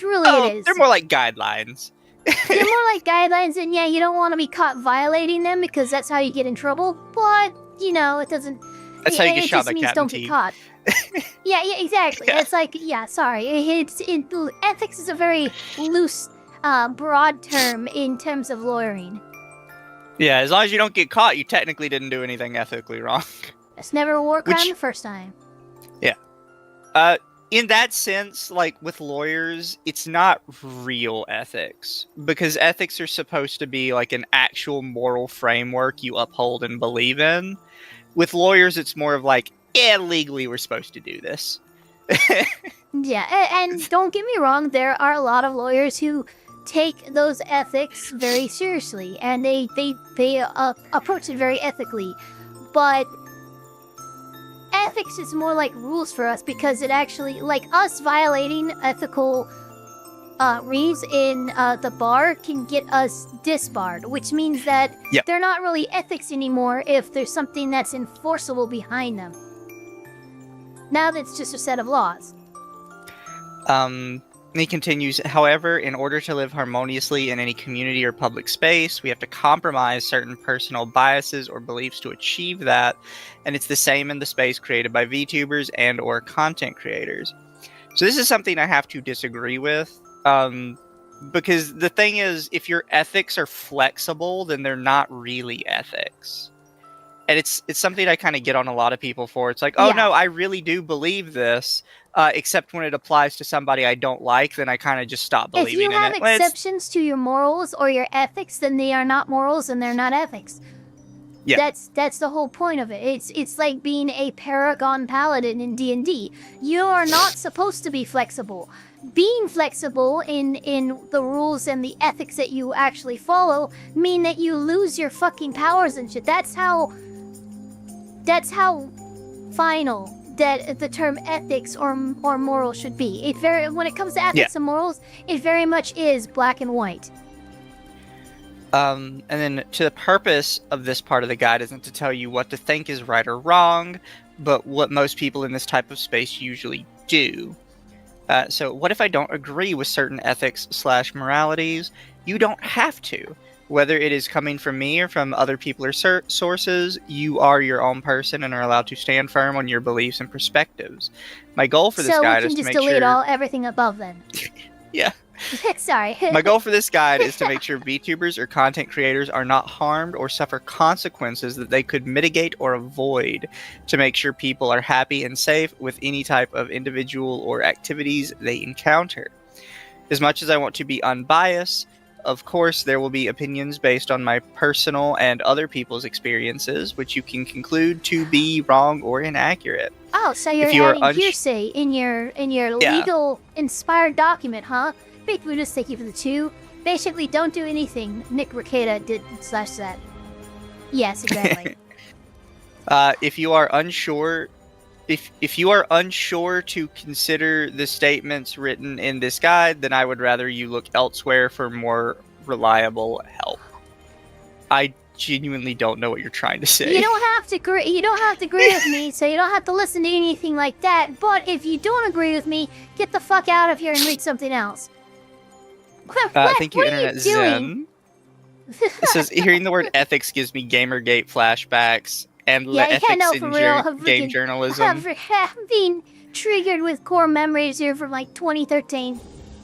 Which on a side note are very relevant in light of Jason Schreier's coverage of Blizzard and the settlement with California. I don't know if you heard about this, Ava, but there is belief that all the Blizzard shit was just a lie to get some of the old heads thrown out. I don't know. I think that might be... I'm going to have to look into some of that. Because we have video of some of this stuff, like the breast milk shit and stuff like that. Like, there's a lot of stuff that we have. No, you guys were doing some weird fucking shit. And now, years later, after all that is kind of like the emotional backlash, you're trying to rewrite history. So I'm going to have to look at that with a microscope. Oh, no. So it's, the government in California basically said they had no evidence of anything. That's why all this, like, came back out. We've seen it. They had no evidence of actual wrongdoing. They had evidence that, like, they had a Bill Cosby picture. They had no evidence or no, like, actual testimony of, like, some Bill Cosby rape suite. You know, that's okay, that's fair. Yeah, there was all this fucking Bill Cosby rape suite, absolutely unhinged. Yeah, they basically had nothing. And then somebody during the case admitted that they were heavily influenced to tell stories to get rid of certain members of staff. So that's why people are talking about it right now, is there's a lot coming out about it, and people are like, ooh, this is kind of sus. I'm wondering. I mean, a lot of that happened when Pirate Software was underemployment, wasn't he? He probably was at that time. I'm willing to bet that if he were to do anything to try to recoup his reputation, he's gonna try to come out with his story. We shall see on that one. We'll see. We'll see. Is there a list of moral principles I should follow? What I usually recommend to people is to be familiar with the community guidelines of platforms that you frequent. In a sense, those companies dictate the boundaries and limits of your actions when you use their services. Breaching their guidelines will obviously have more straightforward consequences than on an individual level. That's not moral principles. I don't know why you're trying to loop in TOS with moral principles. These are just things you have to follow for these platforms. You know what they are? They're called community guidelines. That's they're not. Oh, God, I don't know why you're pretending they're gonna moral get a headache. principles. Oh my God! I bet Pirate Software had a chair in the corner of that office. Other than that, what most VTubers usually include into their set of moral principles is from personal experience in the spaces activities they get themselves involved in, and for practical reasons and benefits. Hence, this is where public relations come into play. So, we're moving on to PR, but to follow up on what is ethics, this ethics section, he has said nothing in this entire section. He literally did say nothing. The most that he did is like, hey, the moral and ethics that you had to follow are the ones that Twitch and YouTube give you. Which is and here are their community asinine. guidelines. What are you talking about? You're not saying look, I will say this much. You know, he might be an actual lawyer in Malaysia or wherever, because that was a whole lot of word salad. And I've only ever known a lawyer to be able to do that. Yeah. So, like, nothing in here matters. You could remove the entire ethics section. So we're just strike ethics. Yeah, we really didn't need that. So what is public relations PR? I will also say this. There's a reason that PR firms are not typically legal firms, and legal firms are typically not PR firms. Typically they have to work together to a degree. Yeah. Lawyers will get you to say what they need you to say to keep you out of jail. PR firms will get you to say what they need you to say to make the average person like you more. The fact of the matter is, though, basically PR is for your court of public opinion, and then your lawyer and your law firm is for, the court of actual opinion that matters. Yeah. So ultimately, you need to listen to a lawyer first, because I've seen multiple times PR companies suggest people to say stuff that 100% is going to get them arrested. I'll say it like this. Every PR team and every PR company needs a legal consult, but no law firm needs a PR consult. Yeah. That's the difference. But because of this, typically lawyers shouldn't be giving PR advice, because a lot of what lawyers do is not good for PR. Oh, shit. Other than telling you, look, a PR representative might be good, they don't necessarily have your legal best interest in mind. Yeah. Disvantage just said, Shia Lily putting her morals aside because Cinder was so very bad. It's funny you mentioned Cinder, actually. It turns out Nanolith has, at some point in the last couple weeks, deleted her document against Cinder. Yeah. I think I have It's it saved completely gone. somewhere. Yeah. And I know other people I think definitely I have it saved as well. Yeah, and so many people are. Look, it's not gone, but Nanolith did try to delete it. Let's just say that. Yeah. So what is public relations? Simply put, it is the professional management of a person or organization's reputation that is known to the public. From making sure your streams or uploads are in compliance with laws, rules, and guidelines. No, they have nothing to do with legality. What do you think PR means? What are you talking about? To have any political, religious, or moral opinions that are acceptable in public. Get out of here! Get out of here right now! Maybe you are a Chinese fucking lawyer, because this is some CP type shit. First of all, oh my god, I'm literally glowing right now. How good your PR determines how good your reputation will be to the general public. Having good PR means people view you in a good light based on what you have done, which may be publicly known whether the act was done privately or publicly. That said, it does not necessarily mean you will be more successful in content, but it does prevent or reduce your likelihood to lose business opportunities or relationships with other people or companies that put importance to this kind of matter. So who needs good public relations? In the context of VTubers, anyone that makes content and needs to communicate with others on a regular basis needs to maintain a good PR. Content here means anything you put out in the public space. Yeah. I would actually also just disagree with this, actually. Because we're currently in an era where... good PR, technically. Well, I would disagree with it on the fact that we are in an era where rage bait typically sells more than anything. Oh, yeah, it does. I would disagree with it because what constitutes good PR is not what people think of good PR. Because when people think of good PR, they think of you need to be nice and approachable and trustworthy and all this other stuff. In the current era of content... I would actually say a more accurate term, because you're exactly right, is public engagement, not public relations. You don't need it. You don't need to give a fuck about how your relationship exists with the public. You just need to make sure that the public is engaging with you. Yeah. I would say that in the modern day, what you need, the only public relation you actually need is you have to be reliable. And reliable in any form. If you are a shitheel, you need to reliably be a shitheel every time. Yeah. And you can still be successful. You can't be a shitheel and then morally grandstand against somebody else for being a shitheel. It's like, yeah, you're a shitheel too. Get the fuck out of here. Yeah. You can reliably be terrible. You just have to reliably be something. And it's when you break that reliability with people that they start to distance themselves from you. Like, there's plenty of VTuber girlies that are openly mean girls, and people still follow them because they are reliably a mean girl. Fantastic example is Rushia, who is genuinely insane, but she's reliably insane. But when you That's such a crazy term. You're right. You're absolutely right. But the fucking term, out of context in a vacuum, reliably insane. I'm sorry, what? I can set my clock to your madness. But this is also why when a lot of these girls get outed as mean girls, when they pretend that they're super nice and kind, they see huge dips in viewership. Because they're not reliable anymore. Yeah, they're still going to keep some people. You're obviously going to keep some people.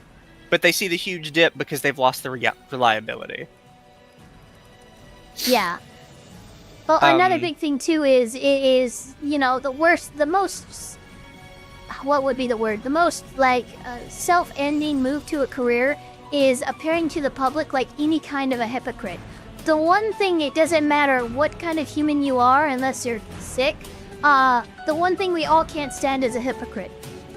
Yeah. So, that really goes back to the consistency thing, but yeah, you have to be consistent and you have to be non-hypocritical, otherwise you're going to destroy yourself, because the left, the right, the middle, gays, straights, Nazis and Jews will hold hands to condemn you for being a hypocrite. Yeah. So content here means anything you put out in the public space, be it art, video, stream, podcast, and any interactions with your community. Inevitably, your content would be shared to public spaces where people would see and more often than not make judgments based on the content you put out. If you do put out content in a way that may be controversial, unethical, illegal, or unprofessional, I don't know why you mixed in illegal when that should just be its own category. You do shit that's illegal. Controversial's fine, unethical, okay, unprofessional, sure.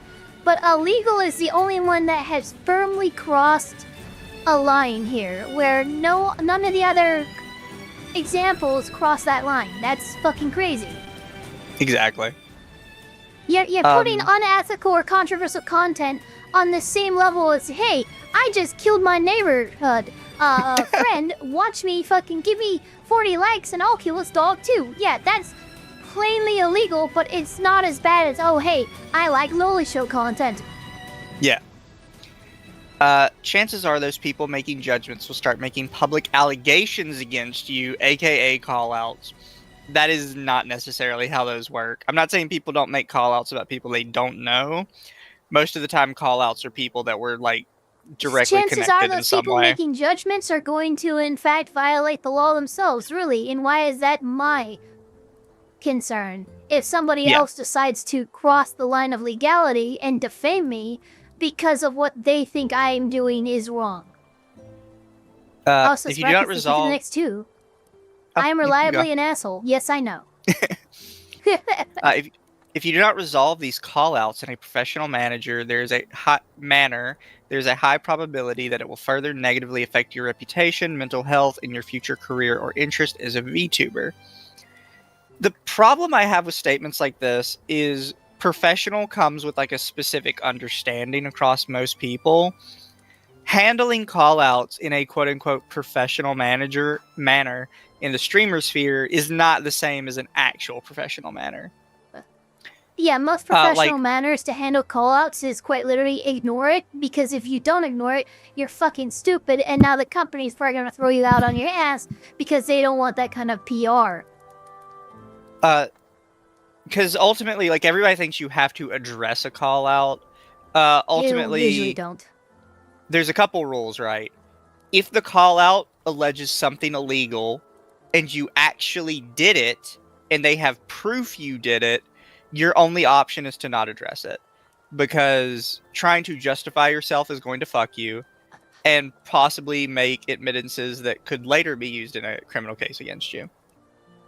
If the call-out document is stuff you actually did, but it's stuff like you don't care about, your best chance is probably either to A, ignore it, or B, make fun of it.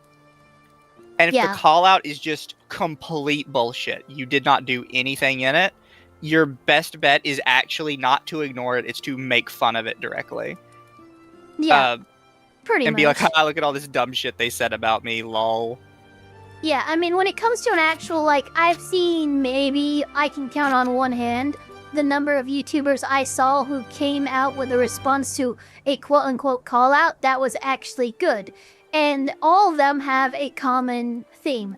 They waited a year or two, or sometimes even more, before making their response, and they brought all the fucking receipts. They brought all the receipts in a way that, holy shit, even a court would be fucking impressed by that. And I'm thinking people like Cinder, I'm thinking people like, I haven't kept up with him, but Dreaming those initial allegations when he came out a year later with all the DMs and everything and fucking shot those ones down. I think he's faced other allegations, but that first call-out response, he was good. But again, they waited a year and a half or more before doing that. And that's really the only way that you can respond to it outside of a court system that actually gets you any kind of good walk back. Like what I did with Boffa. Boffa's stuff happened 2 or 3 years ago.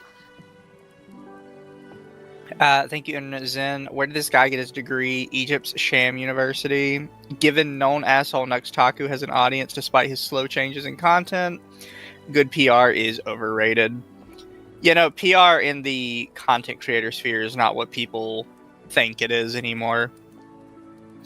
Rep does call-outs well, whether you like him or not. Well, I will say this. It's different if you make content on calling out other people's call-outs and making fun of it when you are not the subject of the call-out yourself, right?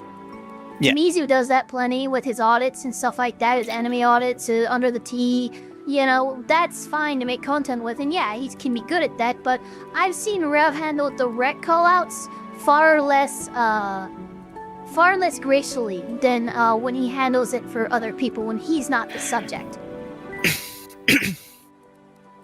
Also, yes, it's the PR doc. We thought it'd be interesting to cover it. Yeah, just real quick. And although I will say, reading this much into it, I am starting to believe that he is like a Malaysian or Chinese lawyer. This actually makes sense, because this very much yeah, you can, like, saying the wrong thing or doing something they might consider unethical could very well be illegal. That might be why he's lumping these terms together. I don't know how it works over there, but this is how I imagine it works over there. I would also say, because while we're still on the PR stuff, we have seen multiple YouTubers that have done something wrong go to professional PR organizations for help, and those PR organizations absolutely fucked their reputation into the dirt. Yeah, made it worse. Made it far. Like, it's gotten so bad where I don't even know why a YouTuber would even go to a PR firm. I can't think of many instances in which a PR firm actually appropriately recovered the reputation of one of their clients when their client was a YouTuber. If somebody could please point out that PR firm, please do, but I haven't seen one. Yeah, so the problem is, just like how me and Ava talk about it with courts, a lot of PR firms don't understand the internet age.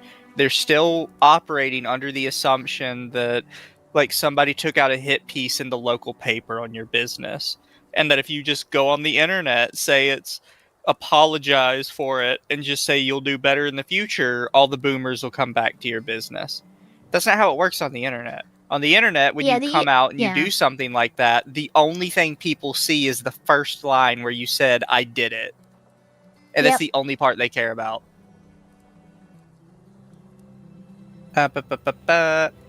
Examples of who needs PR, not exhaustive and not mutually exclusive from each other. He puts all these different things out here. The answer is just everybody.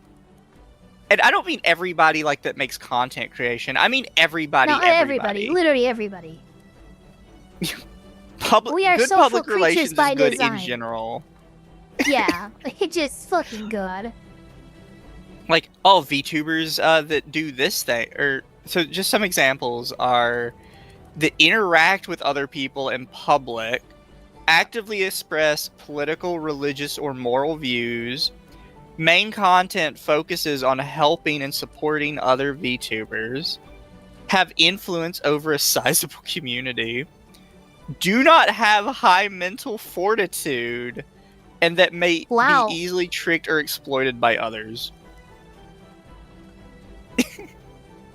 It's weird. The answer is everybody needs good PR because humans are social. Yeah, that's just how it works. It's the reason why PR firms even exist is because inherently and instinctually we all understand that we want to be liked by our local communities. I just moved my jaw sideways and I felt the whole thing pop. Ow, Jesus, dude. That was a weird feeling. You're over here fucking transforming into a werewolf or some shit.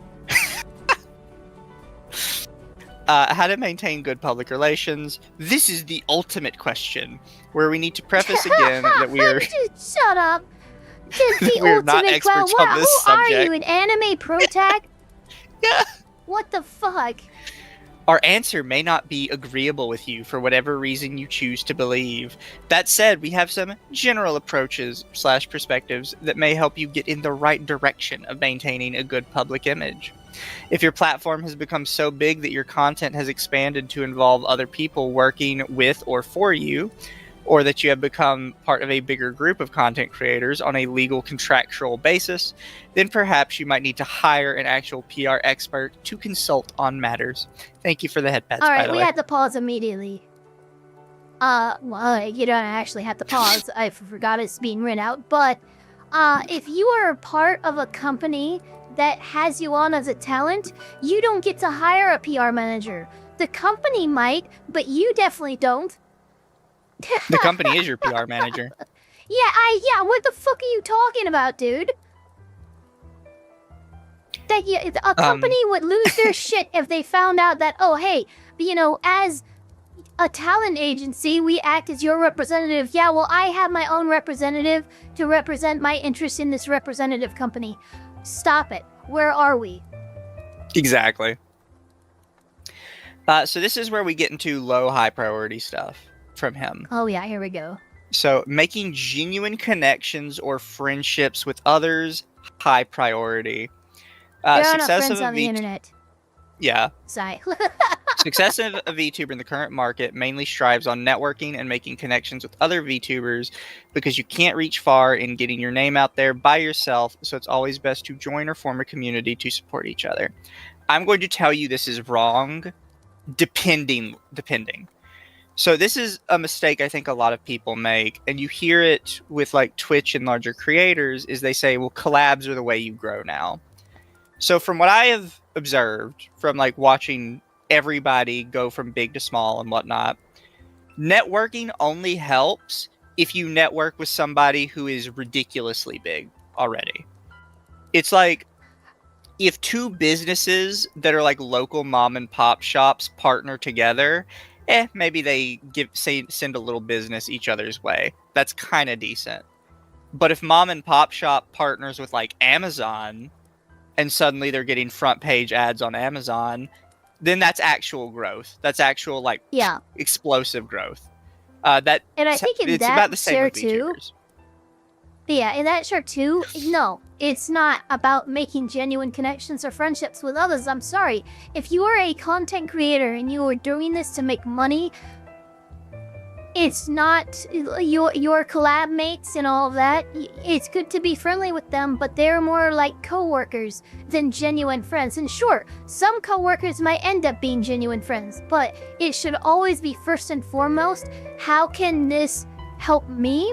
And then how can it help others around me? Because this is a very...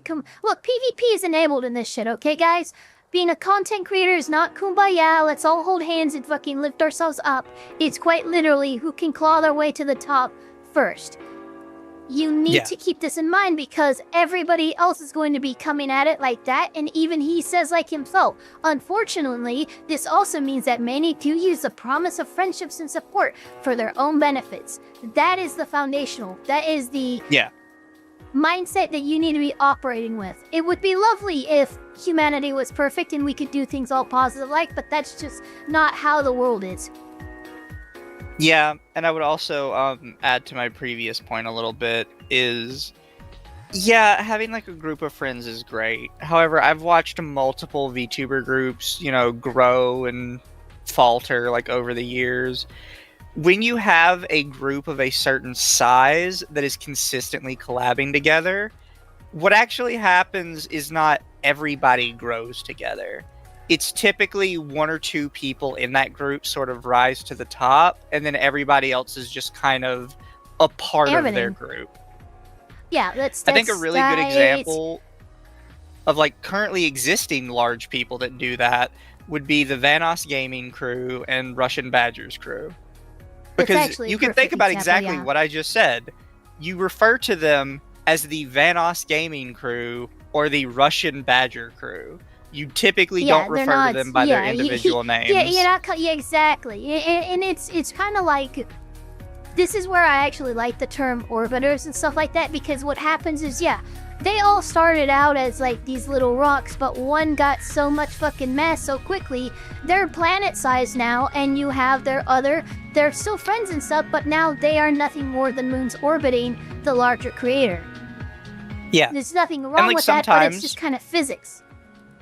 And sometimes little bits of the moon break off and they go to their friends. But also what happens is a lot of the stuff that gets caught in their friends' orbits immediately get caught in their orbit, and they lose them.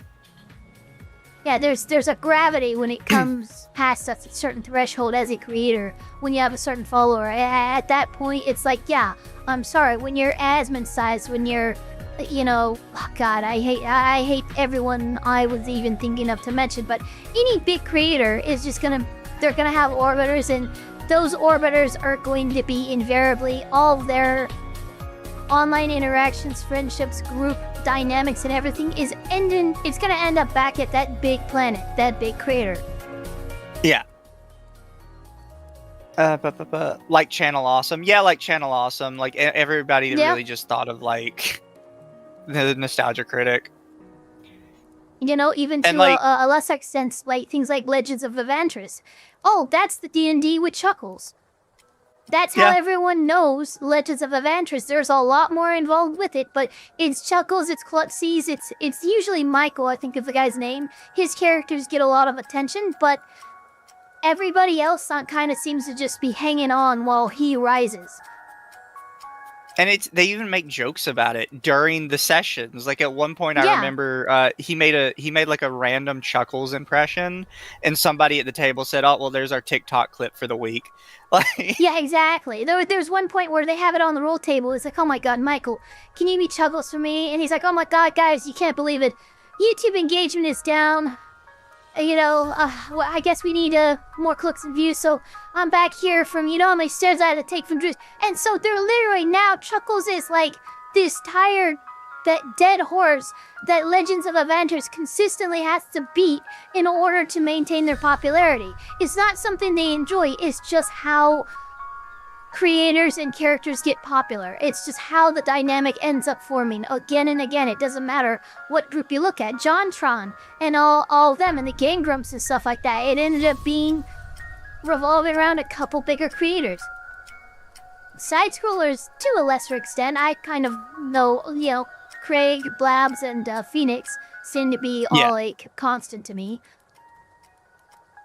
I will also, mention on Legends of Evantris, Chuckles is not even my favorite character, nor is he my favorite player at the table. It's the... Wait, I think I know it. It's the guy Derek, with the glasses. Yes, Derek, yes! Dude, we just became best friends, you don't even know. His Bitsy, he doesn't speak first often, of all, his but when Bitsy he does, fucking it's great. just... Dude, one of the favorite bits I've ever seen is when the girl who's usually always a DM is playing a frog girl named Peggy, and she's eating all these fucking muffins, and Michael, who's temp DM, goes, "Hey, how many muffins have you had?" And he's like 7, and she's like, "Okay, you need to make a con saving throw." Boom, fails the throw. Peggy, you're now on drugs, and it's good, right? So she's all the voice pretending to trip out. Yeah, and Michael, or no, his name is Derek. In Blitzy's voice goes like, "Oh yeah, hey, Woodenweiss in the carpet." And he just gets like super, it's like, "Oh my God, that was such a great fucking prompt." Nothing else. Like, his roleplay is so fucking like intuitive. It's some of the best improv you'll ever see, and it's a goddamn D&D session. It's great. My favorite one is where he's talking with the DM girl, and I don't know exactly what the full bit is, but they're talking to this extra character, and she's like, "Oh, you want to hear a joke? Why did the cat fall out of the tree? Because it was dead." I love that. He's its frost. And then- He's its tabaxi, yeah. And Derek says, "Oh, why did the monkey fall out of the tree? I don't know why, because it was stapled to the cat." Yeah. It's like, wait, what's a staple? Oh, it's like a metal iron spike. There was an iron spike in the monkey. Why do you think he was dead? Everyone broke characters so hard. Yeah, it was so fucking good. Derek constantly gets people. There's this thing that he does, like one of his characters is allergic to peanuts. And so they'll constantly bring that up and stuff, and it gets to a point where, like, when he pretends to die and stuff and they're going through an ad read, he'll actually stay in character and just look like a corpse the entire time, and the other players at the table have to literally not look at him because they will fucking break and laugh and interrupt the ad read. Like, that's how hard he is just to not fucking laugh around that guy. I would love to play a session with him. Yeah, Derek is one of the people that just seems naturally funny. Like, he doesn't have to really try. He just is. No, he just knows. He just knows exactly what to say, when to say it. It's so fucking good. And then I think it helps that the one big dude, Mace, like, he just has like an infectious laugh. Oh, I love laugh. Mace, yes. No, what I love is when Mace and Andy, who's a thinner blonde-haired guy, he plays Torbeck. When they laugh at the same time, they can actually reverberate and like harmonize their laugh where it sounds like a demon's. It sounds like a demon laugh. There's been a couple times like, "Oh my God, what was that? Was that audio editing?" No, that's just what their voices do when they laugh at the same time. Yeah. Sorry, chat. We're way off track. It was all relevant. So it was all relevant, though. It was. I promise. I promise, Judge, that was relevant. It was critical to proving this case. So this can take any form, but the following are examples of what is considered unethical to most VTubers. Follow for follow post, mass following others, request friendships from other posts, create posts that are supposed to help promote small VTubers, or pretending to be interested in a person's content. So first off, the bottom two I love the last one. are not inherently bad. Yeah, the last two, yeah. No, that's I create posts that promote small VTubers. Yeah. I'm being unethical in that? What the fuck are you talking about? And then the other one I'll add is the first two. These kind of accounts never take off. And I've kind of talked about this before. Social media, particularly Twitter, files you into one of two categories internally in their system. You are either a creator for the platform or you are a reader. And part of how it determines that is do more people follow you than you follow them. Your ratio, so if you want to be considered a creator, needs to be, I think it's minimum 5-to-1 followers and following, and it's preferred 10-to-1. So like I'm following like 120 people. I have almost 4,000 followers. They really like that ratio. Yeah. So while you could argue these first two are unethical, they don't do anything. In fact, they negatively affect you as a creator if you're actually trying to do that. Yeah, they are in fact hindering you than anything else. So you don't really have to complain about them. They're gonna take care of themselves. I'd also agree, requesting friendships from others' posts, that's cringe, but it's not unethical. Yeah. Like, and pretending to be interested in a person's content. There's an old phrase, fake it till you make it. There's some streamers I didn't particularly like watching, and I kind of forced myself to watch. I'm like, okay, I can get into this. It's okay. But, it was an acquired taste, like coffee or something. It wasn't something, no. Sometimes I had to pretend until I got it. And then I had the Danny DeVito moment, but it was fine. And it's also not unethical. Also, keep in mind, make genuine connections or friendships with others is listed as high priority. I would not consider this high priority at all. No, that's low priority. I would it's not even a priority. At best. Yeah, exactly. No, I completely agree. We're on a mission here as content creators. I mean, at least most people are. And if anyone as a content creator is like, well, I'm doing this because I want to make money, well, then they definitely shouldn't be looking to make genuine connections or friendships. And if someone is doing it not interested in making money, the friendships are just going to come. So that shouldn't even be a priority. Yeah. So this is not to say all VTubers who have done this have malicious or selfish intent. There could be people who are genuinely interested in getting to know or help people, but from the years of interacting with such VTubers have made me conclude that it's better to take your own initiative rather than relying on them. More likely than not, these kind of people are unable to keep their promises or have a shallow definition of what friendship means to them. And usually their targets will only find out about it when much time has passed. Why do I feel like he's vague posting about somebody? Like somebody broke up with you or hurt you, and this feels, you're not naming a name, but this feels like you wrote this because someone accosted you. But I would also say that I think more often than not, it's not that people have a shallow definition of what friendship means to them. It's that you have a very high bar of what friendship is. Like a lot of people, when they talk about having friends, they describe having somebody that is like their BFF for life. And it's like, no, we're just like casual friends. That's a thing. I think about the constant joke with guys. Two guys won't see each other for 5 years. They'll talk to each other for 5 minutes. And when they walk away, they'll be like, man, I love that guy. Can't wait to see him again. Yeah. Like that's. Well, I love this. There's this old Family Guy bit where it's like these two guys and they're like sitting there on a. It says guy friendships, right? They're sitting there, drinking a beer. He's like, who's playing right now? I don't know. I don't really watch hockey. Oh, I thought you were a sports guy. Yeah, I like him. Okay. It says guy friends. A computer made us roommates in college. That's why we're friends. Guy friends. Yeah. Like you don't have to be. Like these deep soul searching fucking like connections from the cosmic beyond, and that's your fucking platform and your bar for fucking friendship. No, that's way too high. Like if all you and me ever do is we sit down every once in a while, we play games with each other, and we really enjoy our time together, are you seriously going to be like, we're not really friends, he's just like a person? Like, no, that's still friendship, that's a friend. Dude. That's Jesus. Oh, but you don't like message me every day. We're not fucking married. You know? I need to message my Crazy. boyfriend every day. I don't know what you're talking about. Like, you don't message me every day. Additionally, the person that uses this tactic is often called out on because when the afflicted person realizes they've been used, the person at fault has already amassed a loyal following, and evidence is hard to come by. Any attempts to discredit said person will most likely be dismissed as you are being jealous of their success. You kind of are.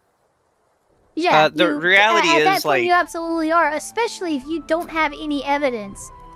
If you're having to look for evidence, evidence is hard to come by, then you don't have a case. You should know this if you were a lawyer. Yeah, and it's okay, so you're upset that somebody kind of cut ties with you after they got big. Yeah, that sucks. Shit but are you happens seriously gonna make sometimes. a I don't know fucking what to tell Google ya. docu about it? Like, it's not that big a deal. Yeah, dude. Just move on. that's some pretty ignorant shit to do. It's like some of that shit where they come up like, oh man, you've changed, man. You used to be cool. No, I just fucking got popular. My skills and talents were recognized, and I got out of this fucking place that I've always said I want to make money to get out of. I didn't change, Yeah. you did. To summarize, it is a red flag regardless if you're the person Oh my attempting God, or fucking interacting with people Jesus. that are taking the above actions. I'd personally recommend Okay, that then. people try to do or be mindful of the following instead. Only interact with a person you're really interested in, the person and or their content. Only get close to a person if it's a mutual desire to do so. Make sure the type of relationship to be formed is made known to each other. We're not fucking dating. We're business partners at best. Like, calm down. Do not force an attempt to straight away ask for hangouts and collabs. Brother, like, we're streamers. That's going to be the first thing we're going to talk about is collabs. That's... do not overcompliment or love bomb, especially if you That's just met just wrong. them. You should, chat, you absolutely should constantly compliment or love mommy. That's Yeah. the only reason why I'm here. This is definitely going to be a person-to-person basis thing. I've never been put off by somebody coming to my DMs and be like, I love your content so much. It's never put, even if they're lying, it's never put me off. No, I mean, I've had a couple people, like, be a little like, okay, you're kind of freaky, I see. But, like, that's just been it. I've never felt threatened by someone coming up to me and love bombing me about my content. Yeah. At least not yet. So the next one is be very sensitive and hesitant to talk about certain matters. The best approach to maintaining good PR is not making statements where you may cause harm to certain groups of people that may be discriminated against or targeted due to their nationalities, ethnicities, gender, sexualities, interests, beliefs, and perspectives. This is annoying. This is the thing that comes with me, right? Is when they say where you may cause harm to certain groups. I do not believe statements can cause harm. Statements very rarely can cause harm. Yeah, it's an extremely niche situation, and the only situation where it can be is I don't consider it a statement. I consider it an action. Yeah, because at that point you are taking an action in an attempt to ruin. Saying you are using a statement as that medium to take that action, but it's still an action.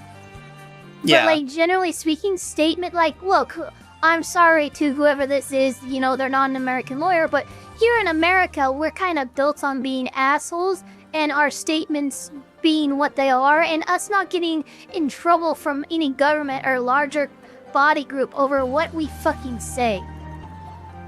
Can I also, like, I'm gonna make my PR statement or my negative PR statement of the day. Living in the South like I have factually seen so much less racism from an old guy who says that black man is one of the good ones than I have from people that, like, constantly whinge on about racial sensitivity. Oh, 100%. No, I'll co-sign that as the most left-leaning in beastery. No, I'm kidding. But really, no, seriously, I can't tell you how many, like, the old guy who says something like that, I'm going to dismiss and not really take offense to, because guess what? He was born in 1938, and that was how they were fucking raised back then.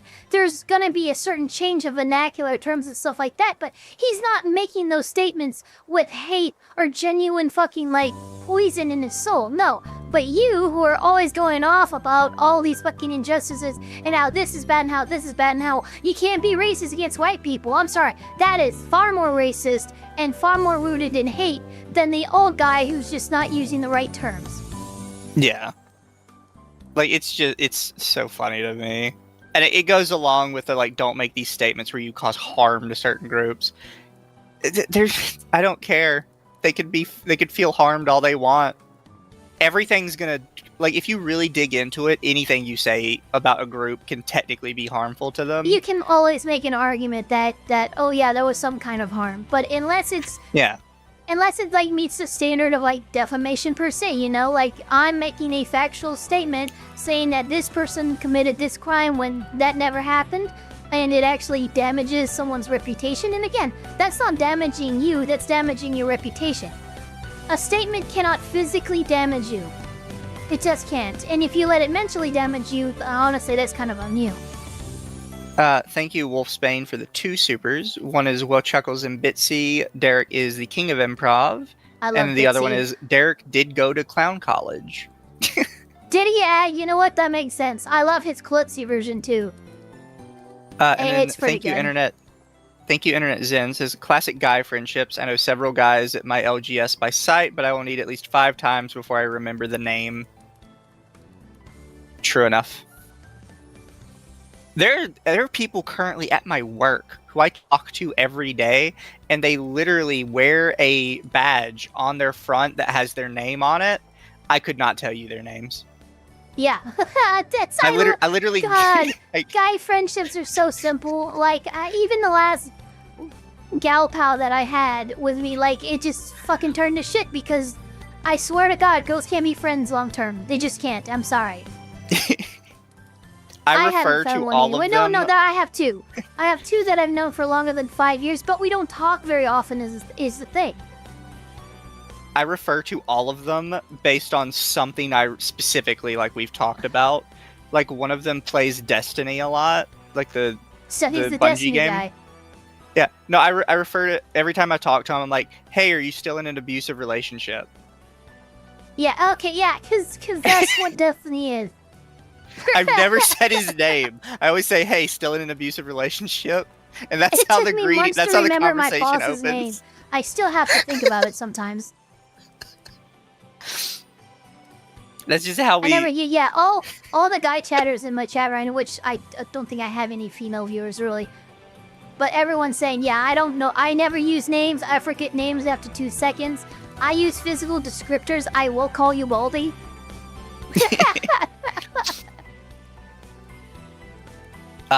Continuing on with this horrible document. Statements that may be threatening, demeaning, shaming, or insulting to vulnerable groups of people could cause them to be mentally traumatized or encourage others to do the same or worse. Just shut up. Just shut up right now.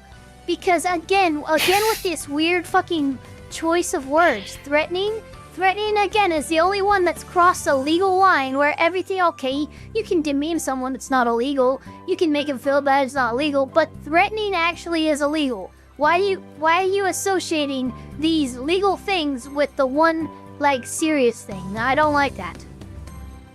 Exactly. Although rarely enforced fairly, easy to understand sources of what should not be talked about can be found in the various social media platforms' rules, policies, and guidelines, such as Twitch's community guidelines. I think you're talking about like people getting punished for saying like racist shit, which most of the time probably it's not just rarely enforced fairly; it's rarely enforced. It's never enforced at fairly. all. Yeah, the times that it's enforced is like when it's like egregious and over the line. Or they want somebody gone, yeah. Like there have been a couple times, and even then, those bans are usually very light. When they want somebody gone, that's when you see the week-long or month-long bans come out, but usually it's like, okay, you said that this person needs to shoot children, we're gonna ban you, but because we like you, you're unbanned within 24 hours. Yeah. Like that one girl was a girl who wait, no, was she unbanned? I'm not sure, but there was that Casey Tron. Has Casey Tron been unbanned? Probably, yeah.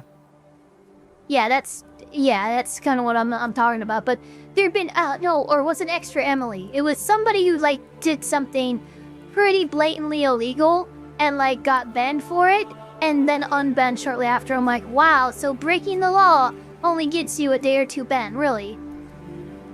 Why is Snowflake trying to guide a scene full of degens and backstabbers? You know what, Cerberus? That's a good question. Do you have a good answer? No. I mean, other than, they might actually be from Malaysia or China or some place where, like, society points and you have an actual social credit score to consider. Like, because that's what it feels like who wrote this, you know what I mean? Exactly, yeah. It does feel like a very oppressive Eastern philosophy wrote this. By the way, love your BGM. Oh, thank you. It's my MommaOcco background. It's the Momma, yeah, I could tell. And then I saw it, but I'm like, yo, I'm pretty sure this is a... That sounds like the title music when you're in the menu. So, surprisingly, most of MommaOcco's songs do renditions of the title music. Oh, okay, well, that makes sense then. Nevertheless, it is understandable and may even be commendable for those that want to express themselves and openly take public stances on certain issues for the purpose of spreading awareness or educating your audience. Considerable thought must be given with what consequences there might be, and practice the utmost respect and courtesy in conveying your mind to others. Shut the fuck up. That's all I have to say about that. Like there's... I don't mean for so much of my American to show, but like right now I'm First Amendment USA, who fuck you. I'm gonna say what I want kind of type shit right now. And I'm not usually on that, but right now every word that they say is getting me deeper into... I'm going to just say these things louder now.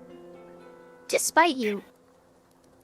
Also, yes, AA, MommaOcco is still a thing. They recently had a big update. Oh, gotcha. Bait Buddhists, they give Hassan bans on his set days off. Yes, I do know they've done that.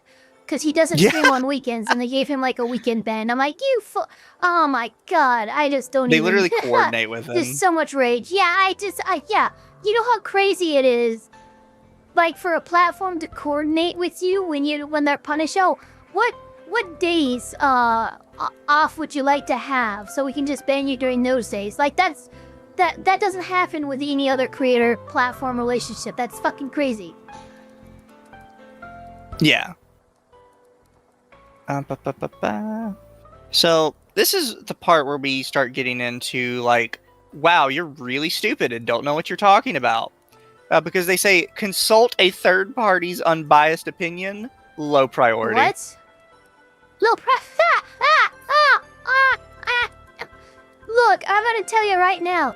Gathering information, opinions, and perspective from a wide range of individuals before you complete a project or you work on something, whatever, it's very important. And this is actually a higher priority to me than anything else we've read. Yeah. I would put this under high priority. Like, this is I first thing you should do. Go talk to other people. By the way, thank you, Entropy Denied. I've had some friends for 20 years, still struggle to remember their last names. And then Wolfsbane, are you talking about that Asian girl that car crashed? No, I don't think that's Casey Tron. I thought it was like Extra Emily or something. Casey Tron was separately initially banned for allegedly being like high as a kite on weed and also drinking and driving and reading chat. That was Casey Tron. Extra Emily is the one who got in the actual crash. Fair. So more often than not, we express our opinions and feelings with much confidence and passion, but that may only be coming from our own experience and understanding of facts and perspectives of a matter. We should be questioned whether it is always correct at any given context. What you think is right to express may not be accepted by the general public at its core or in the manner that you have said. We might only find out about it when things reach a point of no return.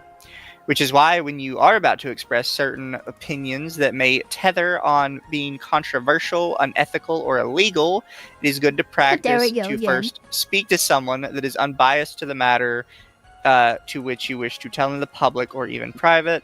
I don't know why you keep trying to loop in illegal. Yeah, I don't. Yeah, neither do I. Ghost of Aces says she almost got into a crash. I don't think she actually had one. Okay, gotcha. But yeah, she at least she almost got in a crash. As a little advice to any VTubers that may for some reason stumble upon this stream, if you have concern that something you're about to say might be illegal, don't think about it. Don't say it at all. Don't say it. Don't say it. Yeah, like that's the whole think about things twice over before doing something.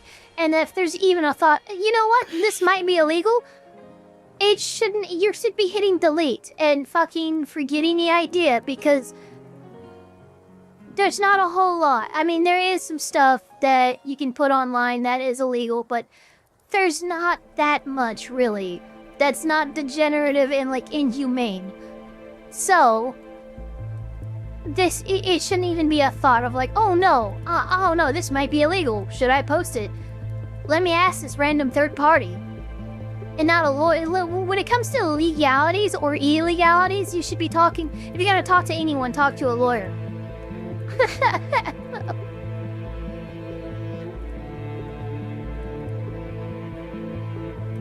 Hello?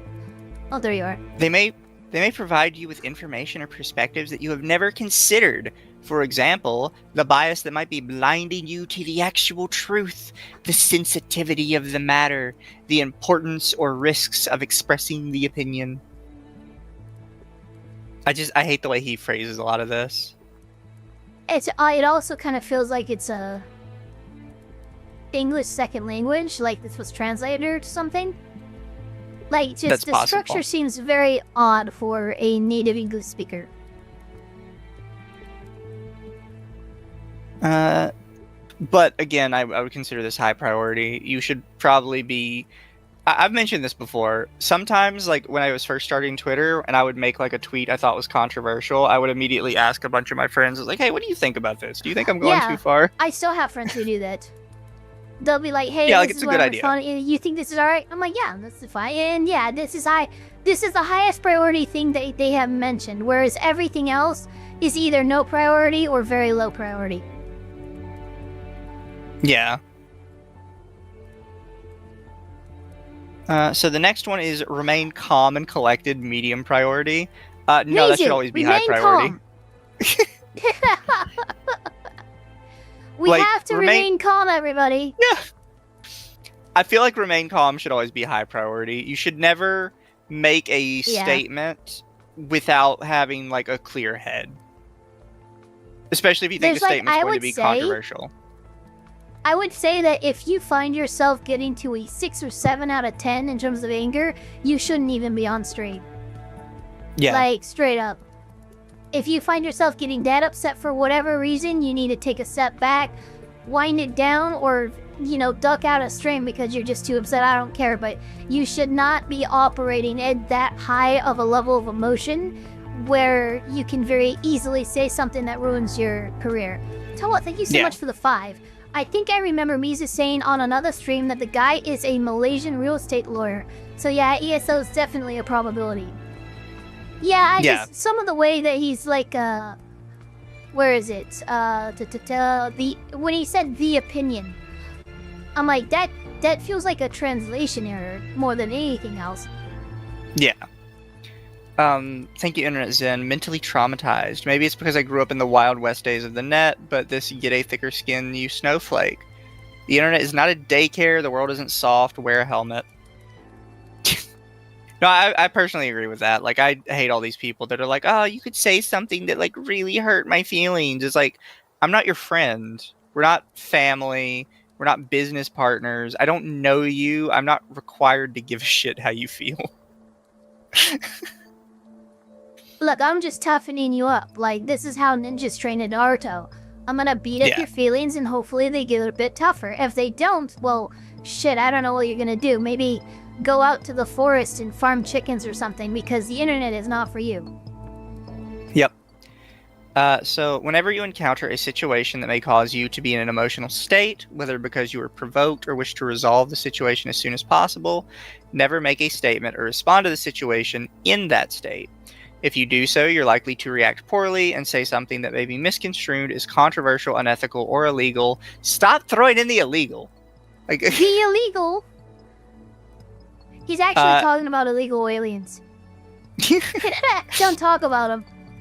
Yes. that may be a little bit controversial or unethical. You may have offended somebody. Yeah, you're right, dude. Oh, shit.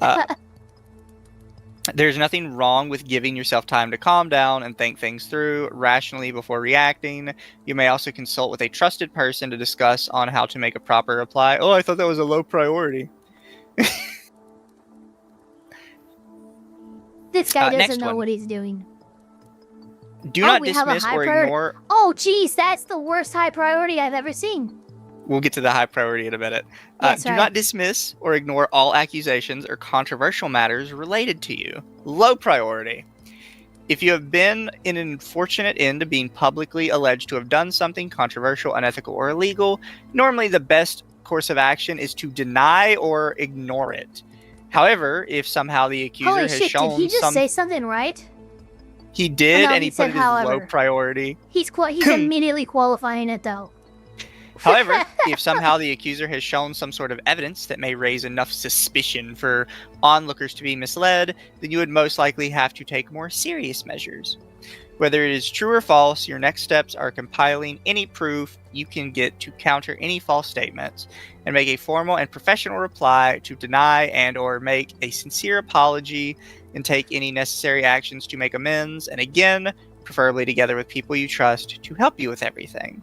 Take note, you still might not come out unscathed from the situation, especially when there is some truth to the allegations, and will have to bear with the consequences and move on. So I kind of sped through that because I want to point out, do not dismiss or ignore all accusations or controversial matters related to you is a low priority. And he says the best course of action is to deny it or ignore it.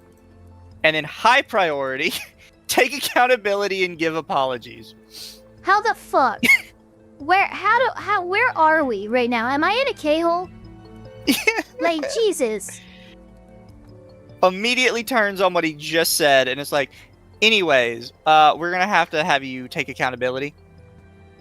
Do I have long COVID? I seriously feel like I'm in a dream or something. You and I are not perfect, and eventually your actions or statements will be the cause that someone becomes harmed, whether intentionally or not, whether directly or indirectly. What's important is taking the steps to apologize and redeem yourself. Thank you for the 5. He's probably thinking of illegal in Malaysia, which is a different set of things. It goes to basis, thank you the 5. Careful, Eva, immigration status has been added to YouTube TOS for hate speech. Don't make fun of them too much. Yeah, it's been for a while, though. Could get to... Oh my god, really? Oh, yeah. Okay, well, I was... You cannot question someone's immigration status. For legal reasons. What the fuck? I mean, look, he's in Malaysia. I'm not questioning his legal status. I was just talking loosely about illegal immigrants, which is fine. You know, I'm not... Okay, you know, let's continue. Jesus, I feel like I got caught with my pants down. Flucise, thank you for the 5. Hold on. I say controversial things for fun. I make lawyers very nervous, especially since I'm Albert and the feds are angry at it. Oh my god, yeah, that's a Canadian 5. I would be careful saying controversial things for fun in Canada. I don't know how strong you guys' free speech laws are. I don't think the Mounties are going to come for you. Yeah, the Mounties are already on their way, as long as it's not inconvenient. 1. Acknowledge the harm your actions have caused. This is the most difficult part, as people tend to have a bias to themselves that they do not believe they have done anything wrong, and that the harm they caused is unforeseeable. So this is something I talk about a lot, but you do not have to apologize to the public for offending a person, and you do not have to apologize to a person for offending them unless they are an actual friend or family member. This is something I constantly get annoyed with. Is some random asshole is like, hey, I watched your stream and I took offense to it. Okay, who are you and why do I care? Cool. Yeah, why? Well, yeah, no, exactly. An apology should be kind of a rare thing, and it's only reserved for, like, people I care about apologizing to. You know, if I did something to offend Mizu, I would probably apologize for it. But if I did something to offend, you know, freaking Sasuke hater number 43, I could give less of a shit. Yeah, it's like, we're not friends, we're not family. I don't really care what you have to say.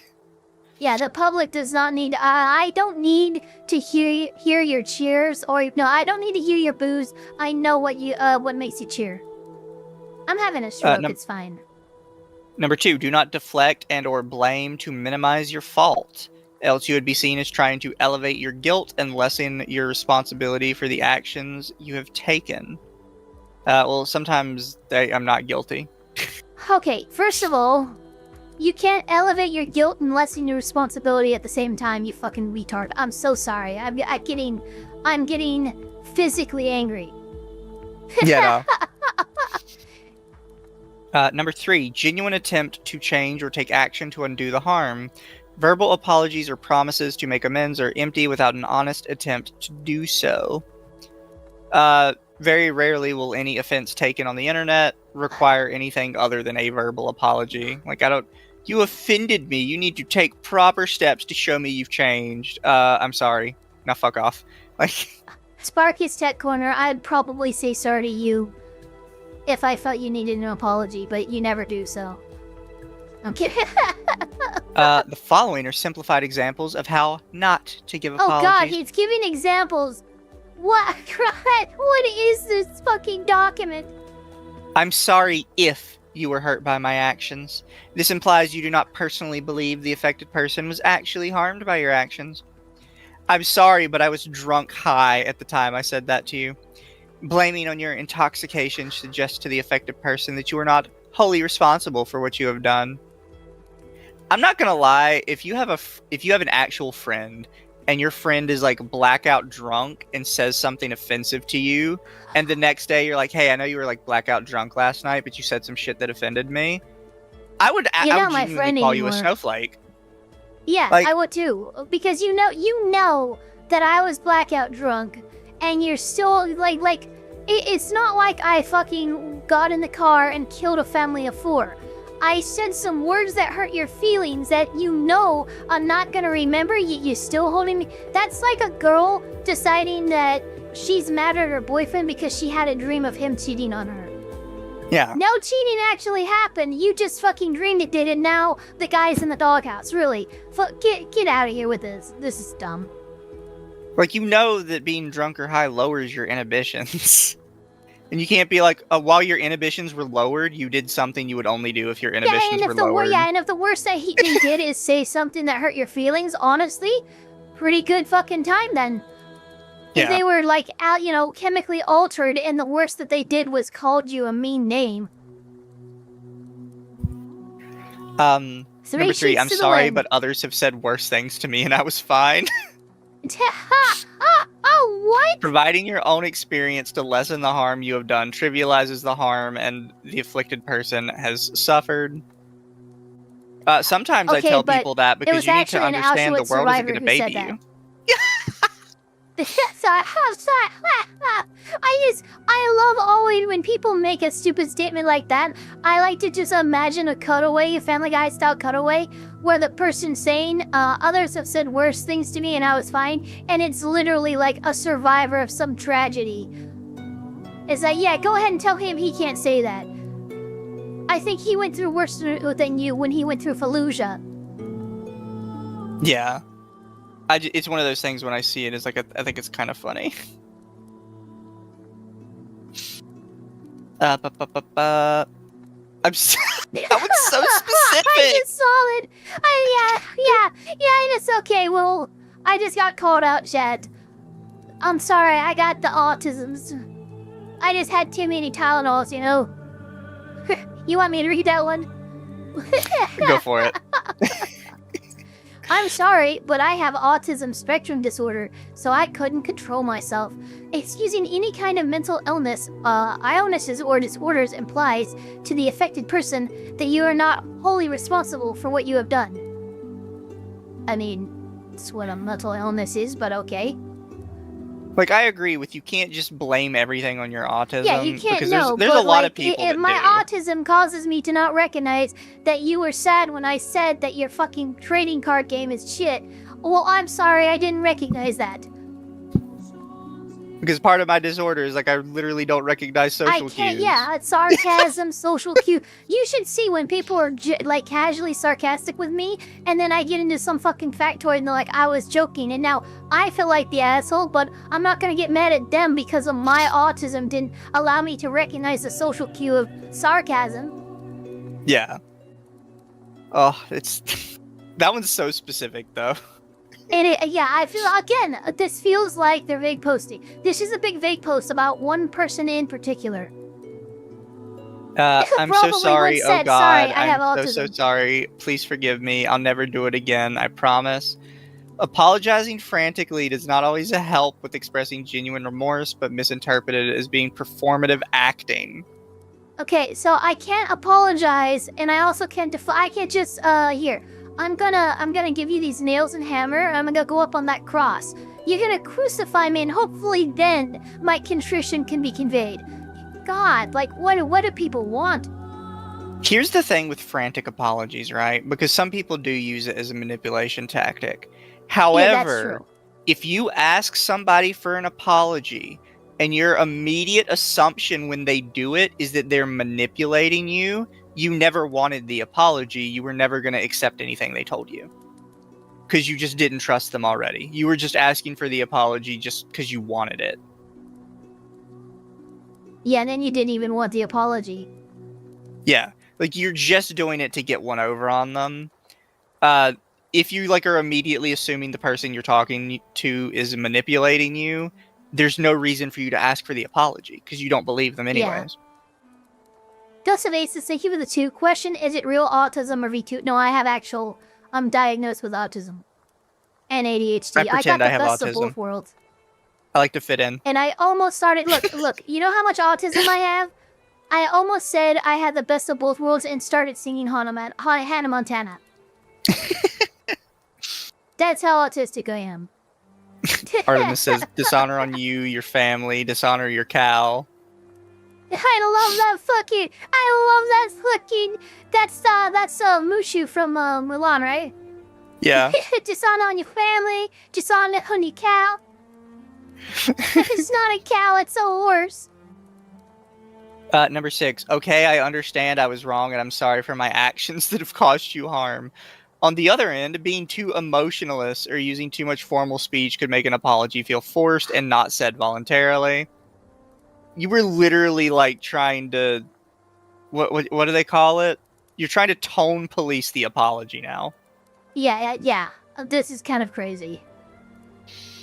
All said and done, it doesn't matter what words or methods you have used for your apology, as long as you are genuinely remorseful and trying to be better.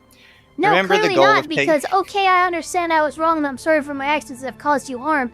It's quite literally how I would apologize, and that's not good enough for you. So shut the fuck up, because you don't mean anything about that. It doesn't matter how you apologize, except all of these ways I just listed that you're not allowed to use. You fucking goddammit. Remember, the goal of taking accountability and giving genuine apologies is not so that the affected person may forgive you or that the public will have a better perception of you as an individual. The reality is the people you have affected may never forgive you and the public may never forget about what you have done, but that shouldn't be something that drags you down. So I will point out, right, this is something that sounds nice if you're trying to help someone improve as a person, if you're like a therapist. This is something a therapist would tell you. A lawyer would not tell you this. His therapist told him that. Yeah, this is a actually lawyer would not tell you this. A lawyer would not be like, oh, you should accept that your career's fucked. Because that's not how that works. No, you shouldn't accept how your career is fucked, and one fucking bad move or whatever shouldn't ruin your career. Yeah, a lawyer or a actual PR person would be sitting down. It's like, okay, wait, these are all the ways. Why even say sorry if everything's fucking ruined and there's no chance of recouping anything I have? Then there's no incentive for someone to be genuinely remorseful. So your entire argument falls flat on its face, like a house of cards. Like an actual lawyer or PR person would be like, okay, here's how we're going to manipulate the situation to save your reputation. They're not be like, this is okay, why lawyers never never say apologize, and why so often opposing counsel will actually put in as a requirement in a suit that somebody offer a public apology, because you'll almost never get one from a corporation or a lawyer, advised individual. You'll never get one unless the court orders that apology. Yeah. Obviously, it goes without saying, but causing harm again will make any past efforts to apologize worthless, and your reputation and trustworthiness will deteriorate. No, it Apparently already has. There's already no reason so. to apologize. I don't know what this mystical person did, but clearly they're worse than Hitler. Yeah. So respect people's privacy and be cautious when having private conversations. Medium priority. No, that's high priority. That's high. Yeah.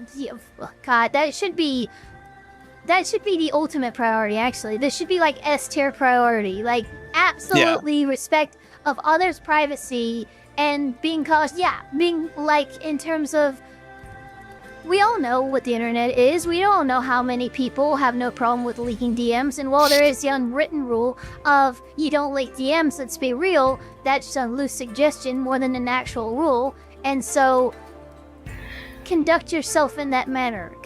Always understand everything that you type out can and will be used against you at a later time. So whether it is a friend, an acquaintance, a client, or just someone from the internet, it's always good practice to restrain yourself from saying anything in a manner that can be disrespectful or dismissive towards them in private DMs.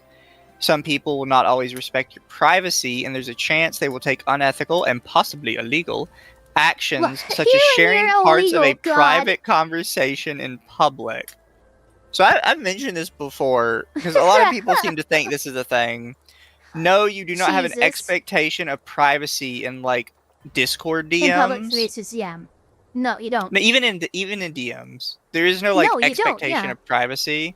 In Twitter DMs, in any DMs, you don't have it because remember, your DMs are going to a server that's owned by a company that can be accessed by other people. There is no expectation. The only place you have an expectation of privacy is in your home, in a property you own and stuff like that. I can't go into somebody else's house and set up microphones and shit and record them. That would be blatantly illegal.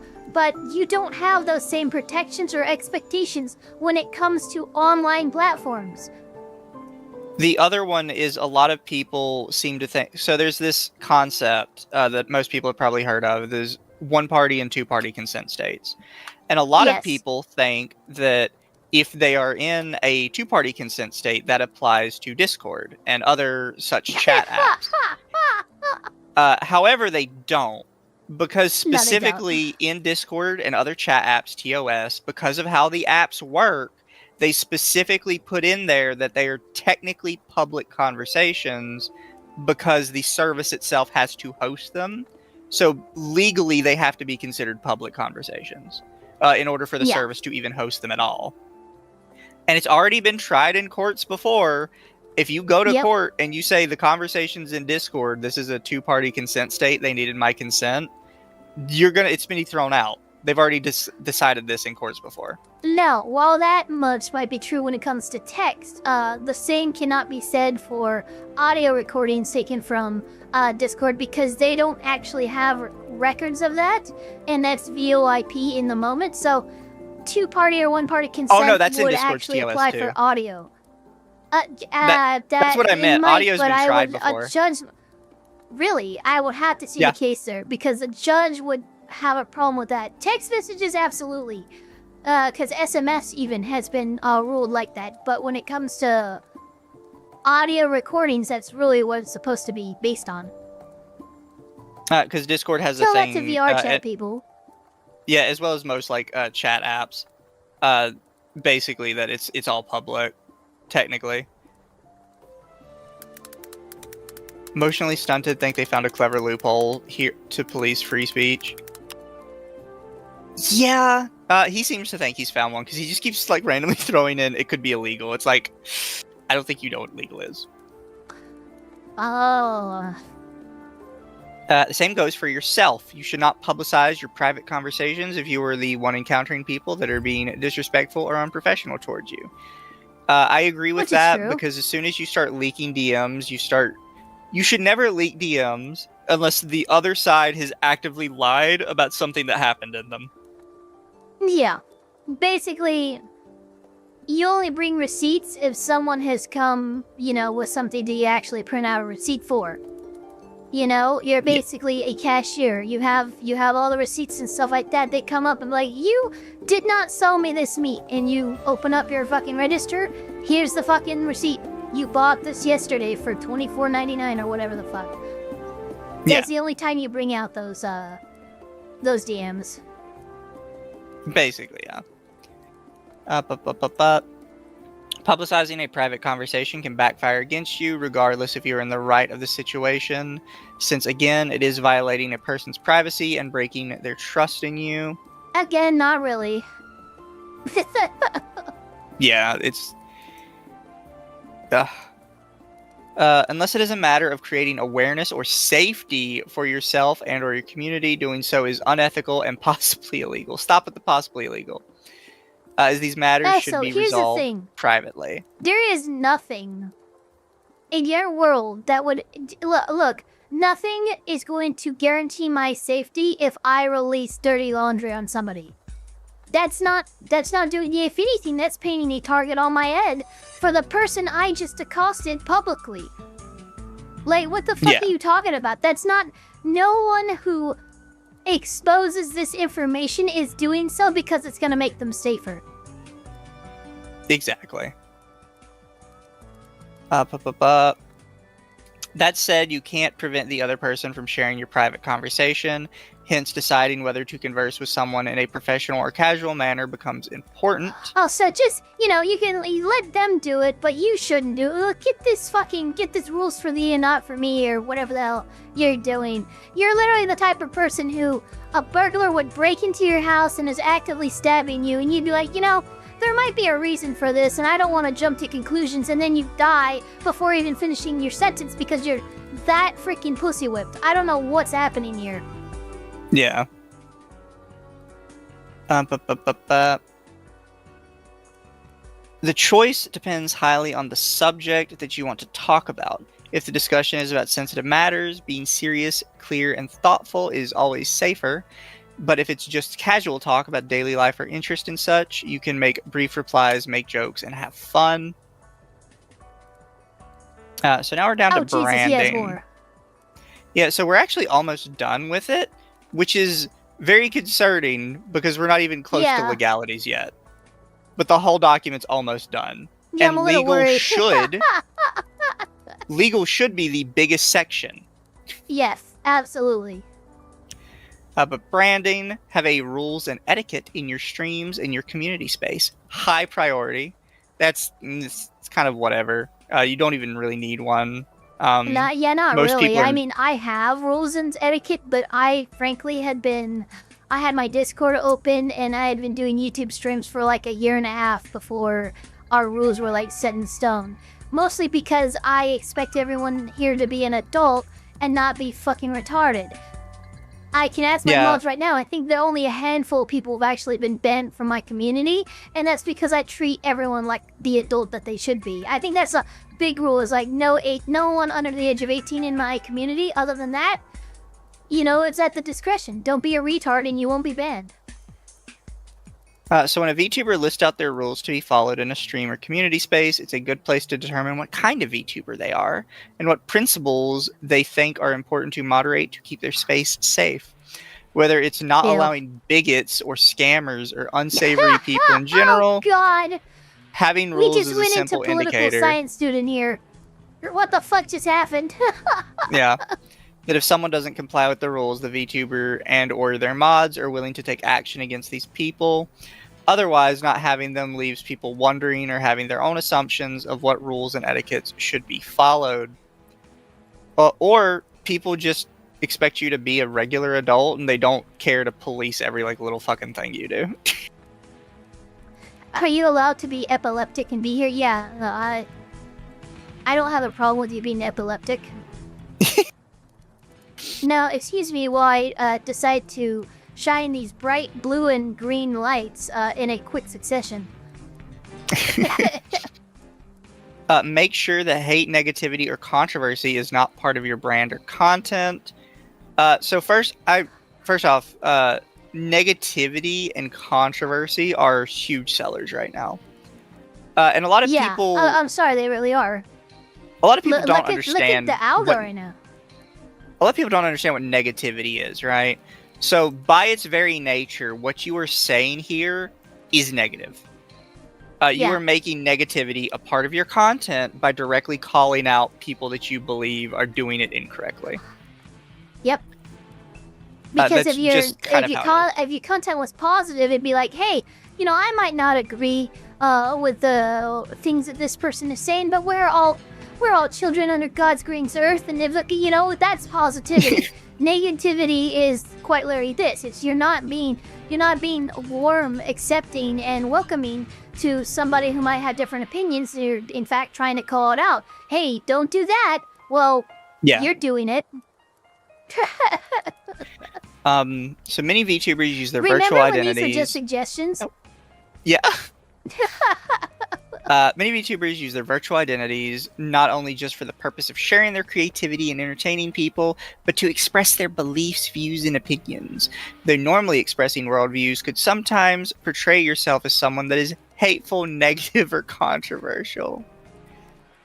Like, this is one of those people that it's like, I believe everyone should have an opinion, unless your opinion sucks, in which case you probably shouldn't have one. Yeah, this is very much the, you're not bringing your best forth as a philosophy by having this guy freaking make this. Yeah. There's nothing inherently wrong with sharing such expressions to the public space. Life is not always merry and hopeful, and sometimes you have to let things out to keep your mental health in check and give awareness to certain issues. This is a part where I would heavily disagree with him. This is what shoves you into an annoying niche, because once you try to bring awareness to social issues, you are now the social issues creator. Permanently. Yeah, and not only that, but like, oh, I have to let things out to keep my mental health. No, you have to process things. That means you take them in, you process them, you accept them, and you ground them out. Just screaming because you're upset doesn't let anything out. Yeah. Go to a therapist, not your chat. Yeah, that's kind of like where I have a problem with this. Is very much you trying to say, hey, treat your chat like therapy. They're not gonna be that, and frankly, if you rely on them for that, you're in big trouble. Yep. Sparky, say give it the 2. I see why this guy already had me blocked. Yeah, no, I see why they had Mizu blocked as well. However, expressions as such normally bring down the mood for everyone that is exposed to it. The majority do not like to see depressive or heartbreaking posts or conversations, especially when those people are looking to escape from such realities of life. Yeah, and they go, you know what, my life isn't too bad because check out this streamer. Yeah, no, for real. No, like, I might not like the fact that it's popular, but this negative self-deprecation stuff, it's kind of in right now. Yeah. Thank you, Internet Zen says, hate, negativity, or controversy. 1. Hate is a weasel word and often shielding against facts. 2. Negativity and controversy. By that logic, Taiga, controversial, Amal, Nux, Mizu, Rev, and Kirsch are all failing brands. Oh, everyone's a failing brand. Negativity and controversy is popular. Like, just in general. Even among the big guys right now. And you know how I know? It always has been. We have a giant fucking coliseum meant for fighting each other in Rome. Yeah. This shit's been going on for a long time, everybody. From my, Jake Light, personal experience, regularly using social media as an outlet for expressing hateful / negative or controversial matters, does not help with mental health and sometimes would make it worse, especially when you're very doubtful of whether people care what you have to say. Well, I'll tell you right now, and to remove any doubt, I definitely do not care what you have to say. I hope this helps. Also, I think you just did it wrong. Yeah, you just did it wrong. It's like somebody China's just not kind of failing. He just re-debuted. He's having a good time. It's like somebody just like slapped some wood together in a little teepee and it collapsed, and they're like, "Oh, you just can't make houses out of wood anymore. It's just not a thing." It's like, no, you just don't know what you're doing. And then the person goes, he grabs up the two framing and he cuts in dovetail joints for, you know, so it actually holds rigid. And the guy stops and goes, "Stop, stop, that's native. What are you doing?" Yeah. That said, is the fact that there are VTubers who find success in focusing on controversial topics and or instigating disharmony between other people for the sake of being entertaining. I do not condone making content that promotes harm of any kind and believe that any morally good person would not even consider taking this path. My god, dude. I think the funny part is Jake Light he said that familiar. you can't do this. Like, you physically cannot be successful doing this. And then immediately goes, I mean, there are plenty of people that are successful doing it, but I don't think a moral person would do that. Well, you know, when it comes to business, you want to check your morals at the door. Yeah. I'm gonna do a quick little check on something. Keep going. Okay. We'll wait for Ava to get back. No, I'm from their still here. check. Oh. I'm just having I'm having AI check out Jake Light. Oh. But for whatever reason, you have to share your mind on sensitive topics, keeping this part of your VTuber persona or content to a minimum or at least away from most public spaces is recommended. There are VTubers who have created alternate accounts to separate their main content from this part of their lives, which may or may not help with your public image, but best would be to seek help or have such conversations privately.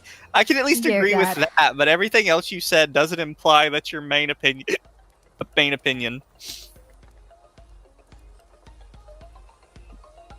Trying to look like Louis Walsh? I don't know who that is. So this is medium priority. Critically consider joining/forming a group of VTubers. If you're part of a VTuber group or consider joining or making one, there are things to be considered. VTuber groups are usually formed between friends or with people having mutual interest alone. The function of a group is usually to support each other in matters of content creation, such as doing collaboration and promoting each other's work. However, due to the fact groups are usually established informally, there are no strict rules in regards to how they must represent themselves together to the public. Whether it is making sure interactions with the community is always proper and professional, or that beliefs and stances are consistent across the group. As such, VTuber groups are very volatile and fragile to break apart when even one member becomes problematic, as their actions are seen as representative of the group. Examples are if one member is very vocal and public about their disagreements with other members of the group, that a member openly makes negative/depressing statements, or becomes the subject of controversial issues. So this is something I would disagree with kind of on its face, because not because it's the end point is wrong, but how you got there is wrong. Because a lot of VTuber groups are not formed by friends with mutual interest. They're formed by people they're formed by people that think like, oh, all these people are big and popular. If we throw them in a group together, the group will be huge and popular because they're all big and popular. Yeah, but it's like from my none of you experience, really agree with each other. It's typically like a manager type person who likes to collect talents and stuff like that will get together with a bunch of other managers. They might make a group, they might make a company. It depends on the needs of the talents, but like that's usually how a VTuber group gets formed. And you can look at Beastery as the perfect example. Between all of the talents in our talent roster, the interests and approaches in every artistic styles, everything's very different from person to person. Yeah. You know, it's more the managers and the company that brings us together rather than us already being together and then making a company. Whatever happened to VTubers just being friends who played games together? That was never really a thing. I know there was one point there was groups of people who made it look like a thing, but it was never really a thing. Yeah. Shoujo revealed that, HoloLive revealed that, a lot of places revealed that. A lot of collabs and some of your favorite people who hung out together were no more than co-workers under the same employer. There are many factors to making sure a group has a good public image, but primarily one should do some background checking of the group members' past history, as well as how clearly and fairly the group functions and benefits everyone. Yeah, start stalking the person that you're interested in. Do a background check. That's a normal behavior. I won't lie, whenever I see a new VTuber, I do go to their Twitter profile and I search for a couple of keywords to see what pops up. That's fine, but you're not going to, you know, Green Reddit or some shit and trying to find, you know, you're doing surface level check. Okay, everything looks fine, you know. That's fine. I just go to their account and I'm like... there's some of my chatters, like, who aren't here anymore, as like, come up and like, oh, hey, is this you? Is this an account you're associated with? I'm like, dude, what kind of digging are you doing? It's one thing to look me up. It's another thing to be 40 pages deep in the Google search results. Yeah, I'm one of those, and I've actually recommended this to other people before. All you really should do if you're trying to, like, quote-unquote research somebody to make sure they kind of align with you is there's two big things you do. The first is you go to their, like, Twitter profile and you just search for, like, specific keywords of stuff that you think they would have a controversial take on that might be far enough away from you that you don't want to be associated with that. The second is search their content for them talking about a specific topic you would be very knowledgeable about and see what they say about it. Because there are a couple of creators who I thought I liked for a long time, and then they covered something I was very knowledgeable about, and I was like, oh, you got everything so horrendously wrong that now I have to question every other thing I've watched from you. That's happened, yeah, that's happened to me before too with a couple people. And I'm like, oh my god, like, I thought you were, like, hitting that out of the park, and then you spoke on something I actually know about, and I realized everything I thought I knew about you was a lie. It's kind of like that. Have you ever watched The Office? Like, the whole thing? Okay, remember in season 9 when Robert California is looking for a good game changer? And he fucking makes an analogy out of something stupid Kevin says. And so Robert is spending the entire episode acting like Kevin is a genius up until Ryan comes over like, hey, what's your Big Mac idea? And then Kevin gives this fucking stupid raise like, oh my god, I've been talking with an idiot this entire time.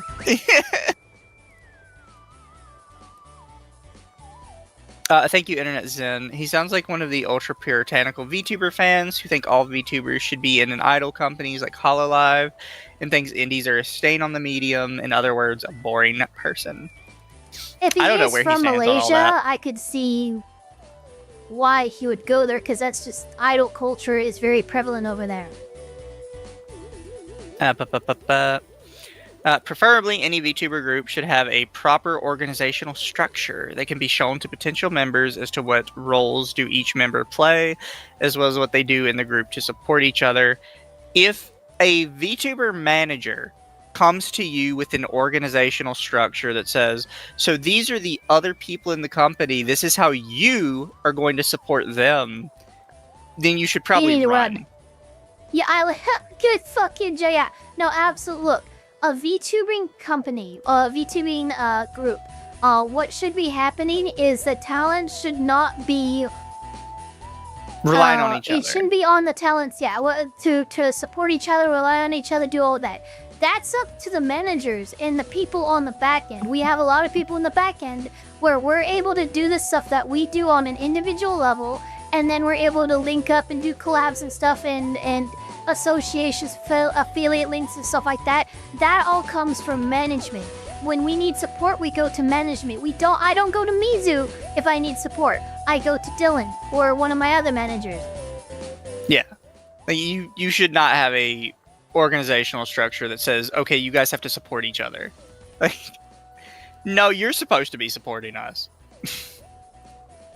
Yeah. And then clear social agreements and etiquettes for all members to comply with in relation to how everyone should behave, what can be discussed about in public, and what ethics, political, religious views they should be supporting as a group. China or something.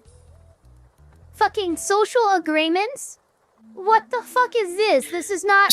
if you're a part of a friend group, you should not be discussing social and etiquette agreements. That's fucking psychotic. That, and like, you could maybe make an argument for what ethics the group supports, but what political and religious views they should be supporting as a group? No.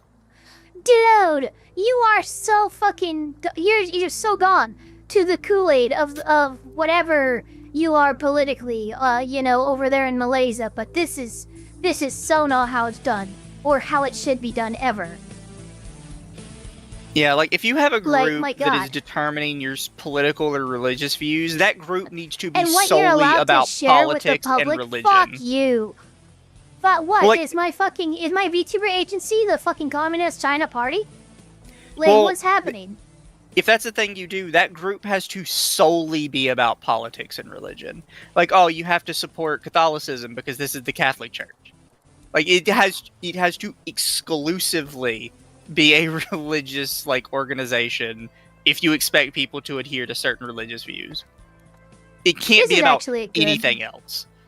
Yeah, this is actually a good couple. One, negative 100 social points. That was funny. But R13 Cerberus asks, so what you're saying is if I have a string complaint, I should ask for your manager. No, you shouldn't go Karen unless I do something that's, like, egregious. But if I've done something that bad that warrants a complaint to my manager, I guarantee you my manager has already seen it and is probably talking with me about it. Probably. Like, but again, it would have to be pretty goddamn bad.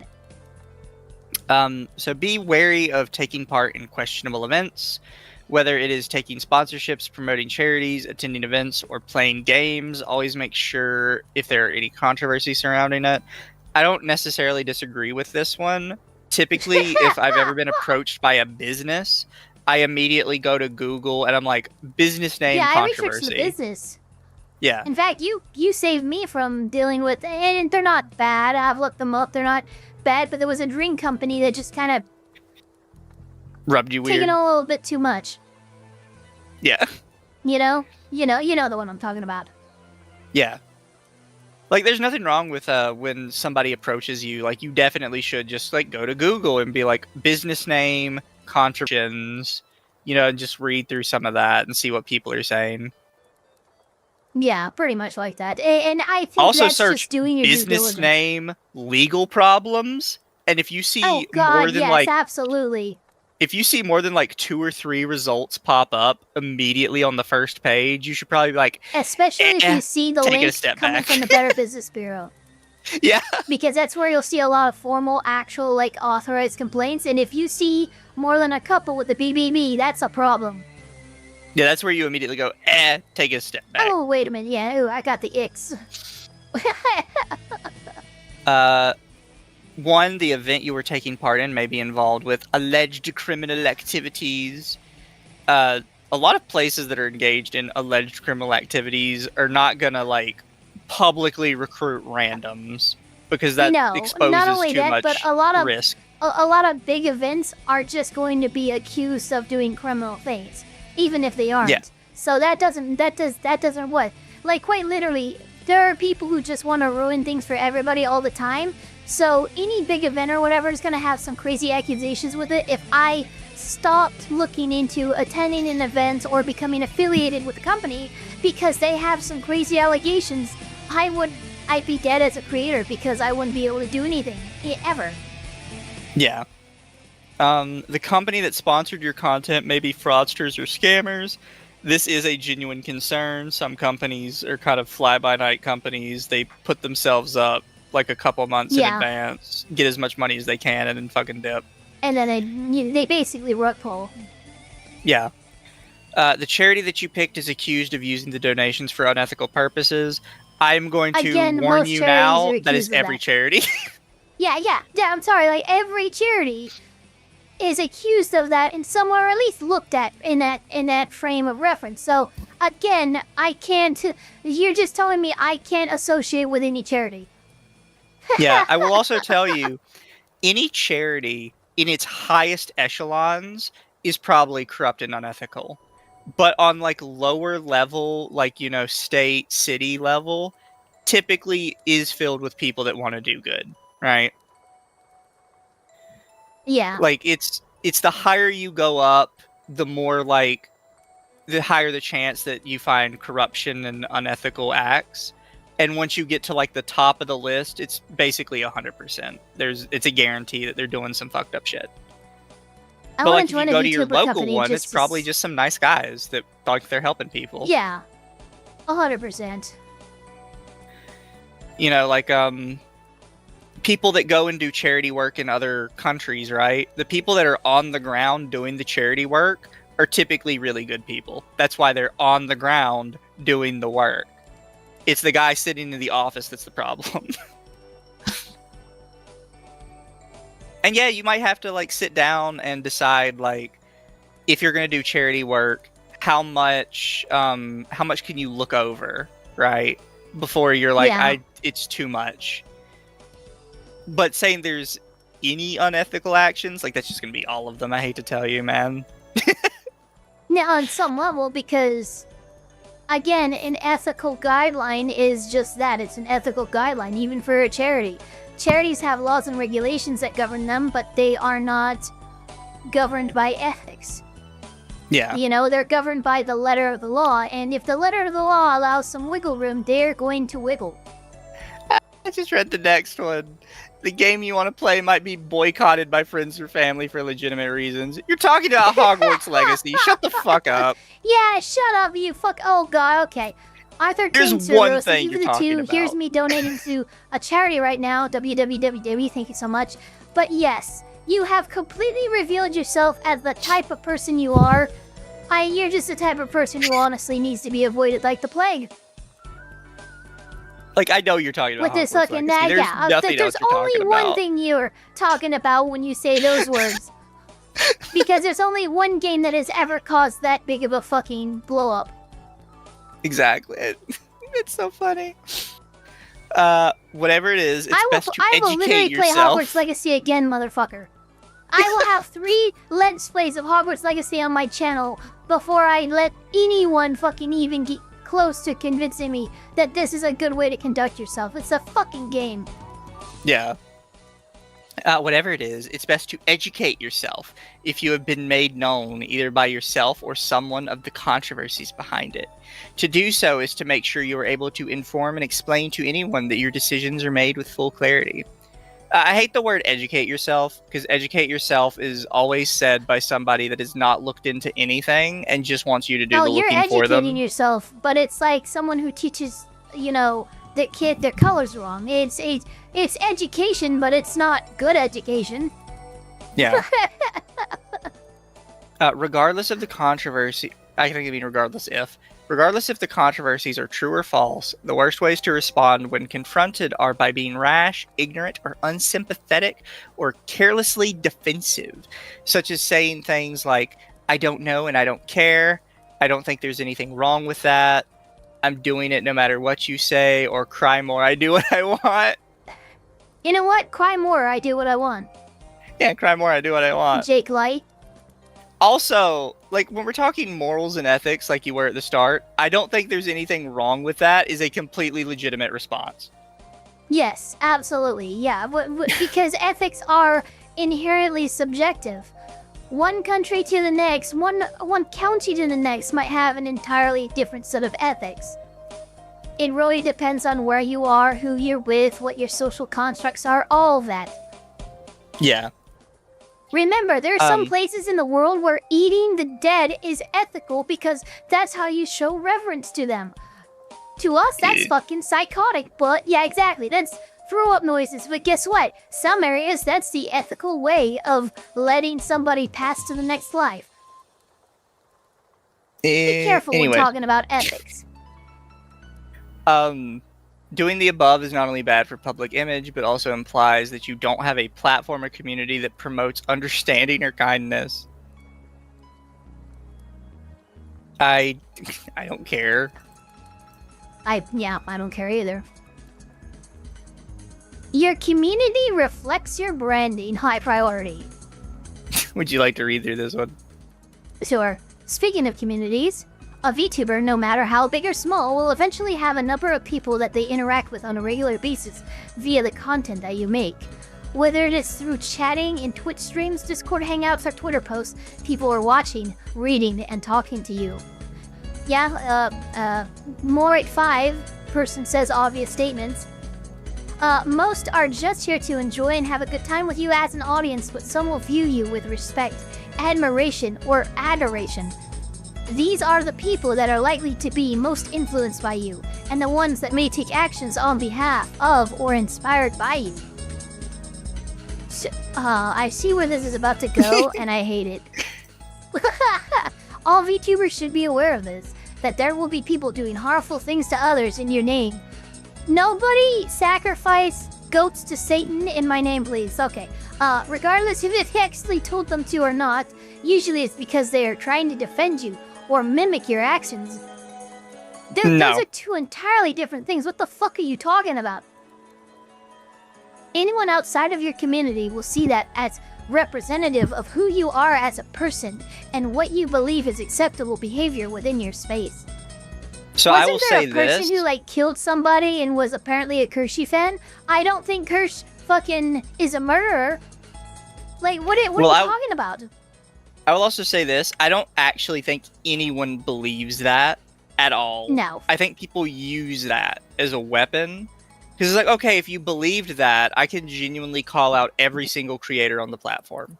Give me like an hour. I will find one psycho in everybody's communities, and you will have to answer for them as representative of who you are.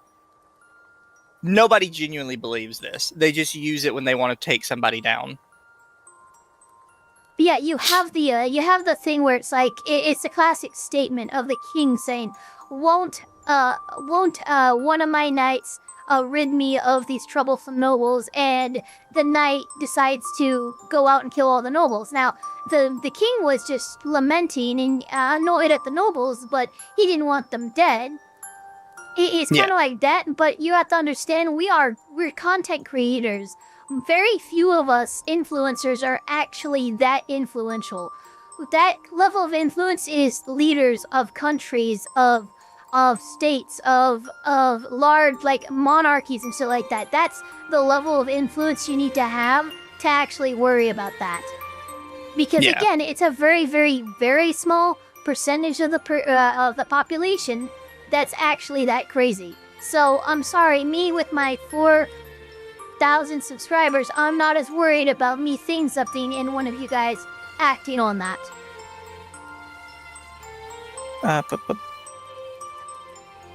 Continue on. Oh, coffee. Where am I? Okay, there we are. Anyone else have a community with CS? Okay. If the situation has escalated to such a stage, your best option is to condemn the acts that are harmful, show that you do not support and will not take part in any of it. Sometimes this means banning a longtime community member of yours from being in the spaces you have control over, or that you should reject any gifts, purchases, or donations made to you by such a person.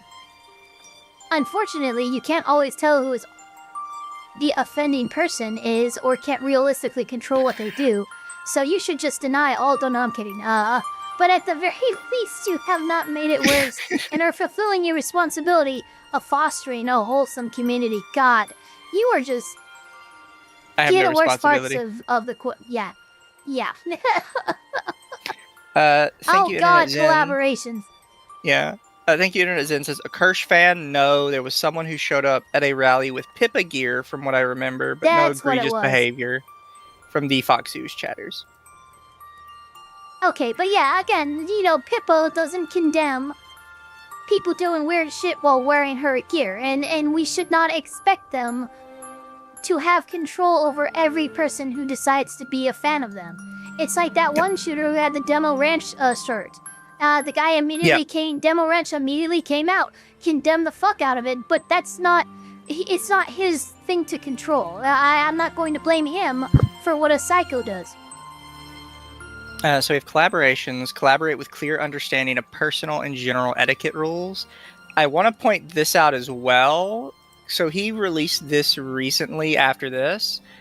This is his VTuber consent checklist for collaborations. Oh, Jesus Christ. It is actually like this whole like he used colors. Yeah. And I did not check these. These are just like already checked off. Yeah, you what can't the just like fuck? click them. I think you have to like. Yeah, by the way, this isn't a good checklist. Yeah. Actually, don't know. It's on view only. I think I have to make my own. I can't print this out and use it as a checklist, right? If the things are already checked. I do want to say, red, no, please don't do this. So, loud shouting and screaming, heavy cursing and swearing, jokes about controversial subjects, jokes about friends and family, jokes about mental characteristics, jokes about physical characteristics. Amazing, you and I are so fucking canceled. Sexual jokes, heavy sexual jokes. Oh shit, super canceled. Existential questions, dying or death. Focus on me through the majority of the session, and focus on other collab partners through the majority of the session. I have this belief, right, in that if you do a not friend slop collab, right, I think with a friend slop collab, it should sort of be a free-for-all. But if you're doing really like a specific sort of collab that has more than 2 people in it, I think there should be a focused person. Like, it should be sort of like one leader of the group kind of directing conversation, right? You know, sort of podcast style. Like, even in podcast, when multiple people are talking, there typically is a sort of leader of the group that is directing conversation and keeping stuff on track. Yeah, I would say, like with Sad Scrollers, Craig is that guy. He would come out with a question and stuff, and there was kind of even, like, without it being explicitly stated, there was like a turn order in talking and stuff, and it was very organic. Yeah. There should be like a specific focused person, though. Basically, imagine them as your DM, sort of. They're leading pretty much the group. They're not the most important person of the group, but they are leading where the group has to go, and it is very important for them to have that role. Yeah, you don't want 4 sets of hands on the reins. Yeah. That's not gonna get anybody anywhere. So collabs amongst VTubers for live streams are very common, whether it's to play games, to do a podcast, or just to hang out. It is how most like to foster better relationships with each other and both of their communities. However, it can make or break relationships as well if important matters and expectations were not discussed before the collab began. If you and your collaborators are new to each other and doing something together for the first time, consider discussing matters that are important to anyone in the group. It is risky to assume that everyone will get along based on there being no incident in the past, regardless of interactions you've had. I will say this is technically correct. However, the reality is if you disagree with anything, it's probably better for you to just not collab. Yeah. Because one of you is going to be policing yourself, and it's going to bring down the feeling, right? Yeah.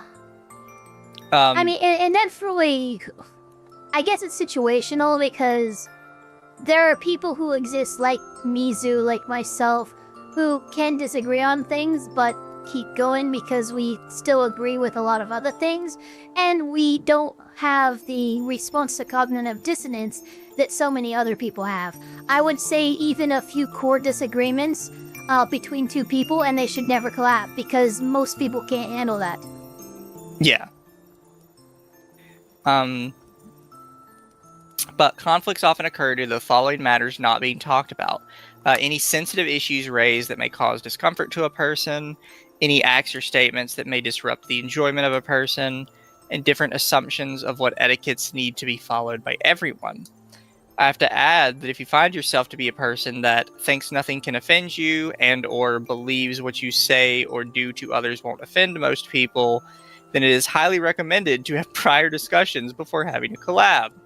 A person that is considerate will always be careful to not hurt others, whether intentionally or not, and will take serious steps to correct themselves as harm was still caused, no matter how certain they are of themselves.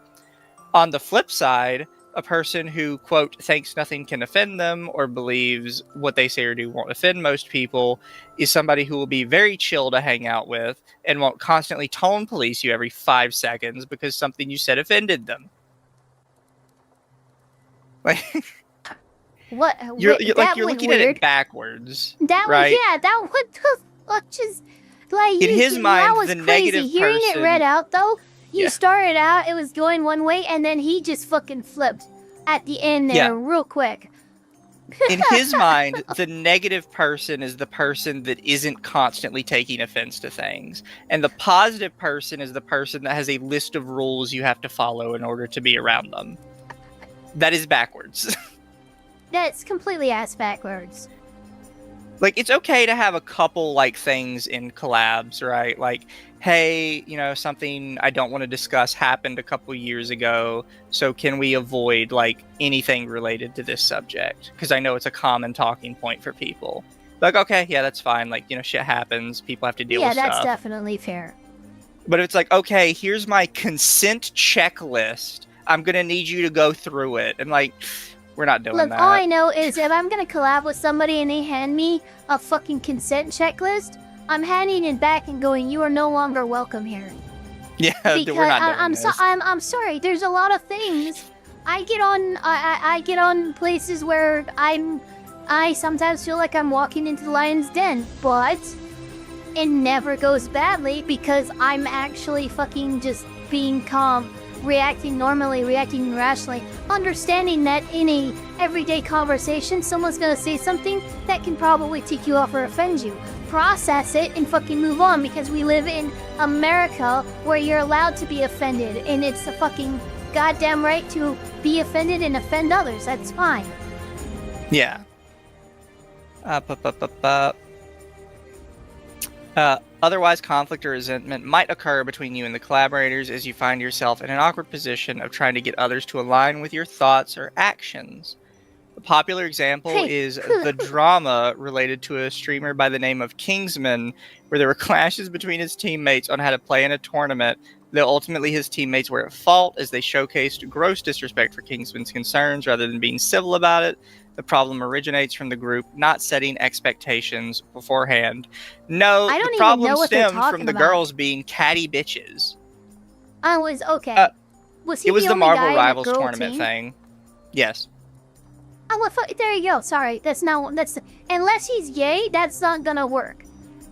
It was a Marvel Rivals tournament, and one of the girls was just playing like shit. Like, she's literally like 0 and 25 or something when we see her. Oh my god. And Kingsman is like, hey, you know, our team would probably function better with, like, this type of character as a synergy. Would you consider maybe swapping to that? And she flips the fuck out. It is like, Oh, no. I'm doing amazing. I'm carrying this team. You don't understand, like, She how much says at the work bottom I'm of the putting into scoreboard. this. Yeah, she's like 0-25, and Kingsman is something ridiculous, like 17-1. Like, he is legitimately carrying the team, and he says it in, like, the nicest way possible.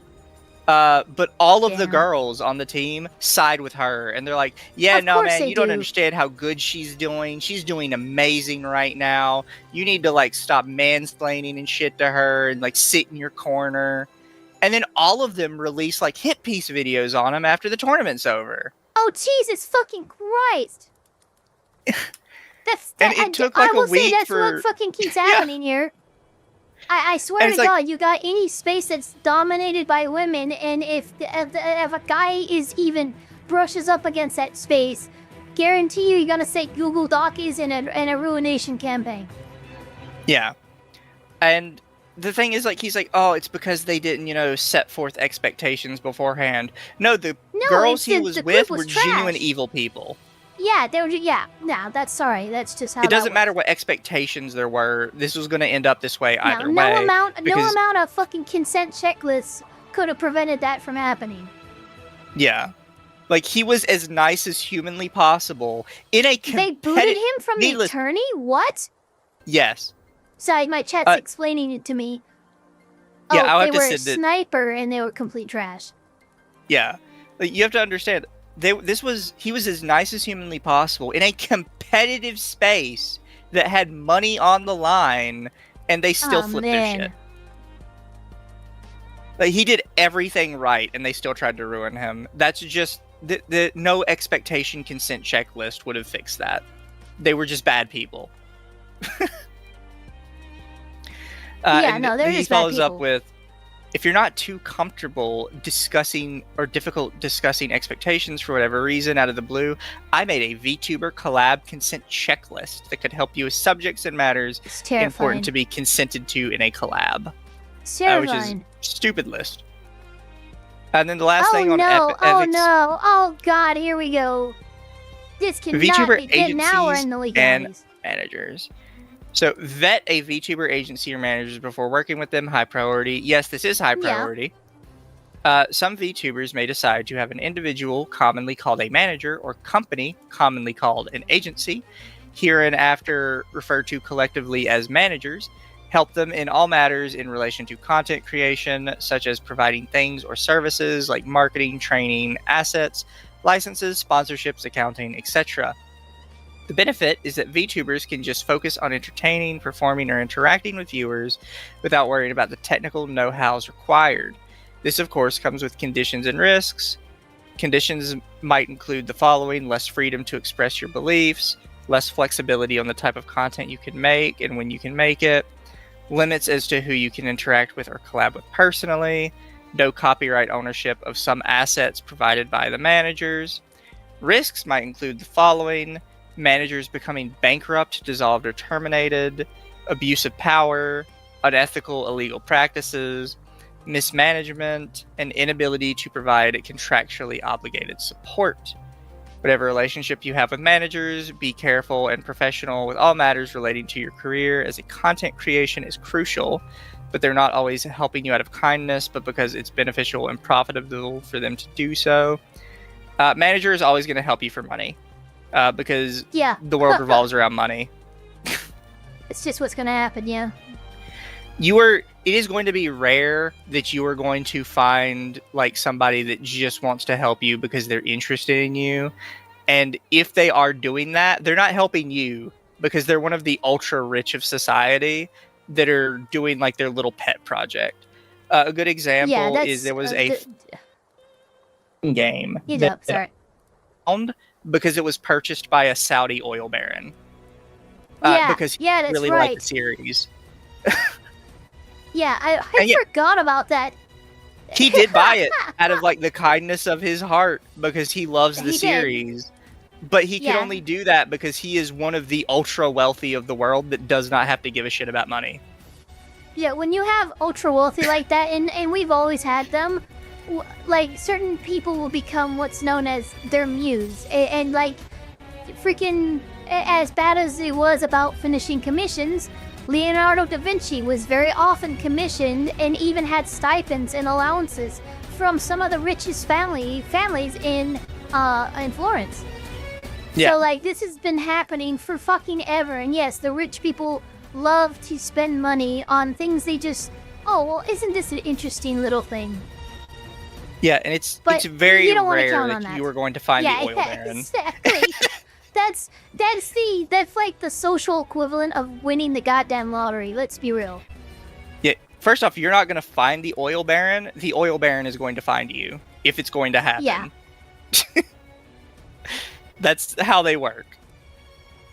And then I guess legalities, he actually moved it to a new document tab. It used to be like a full thing together.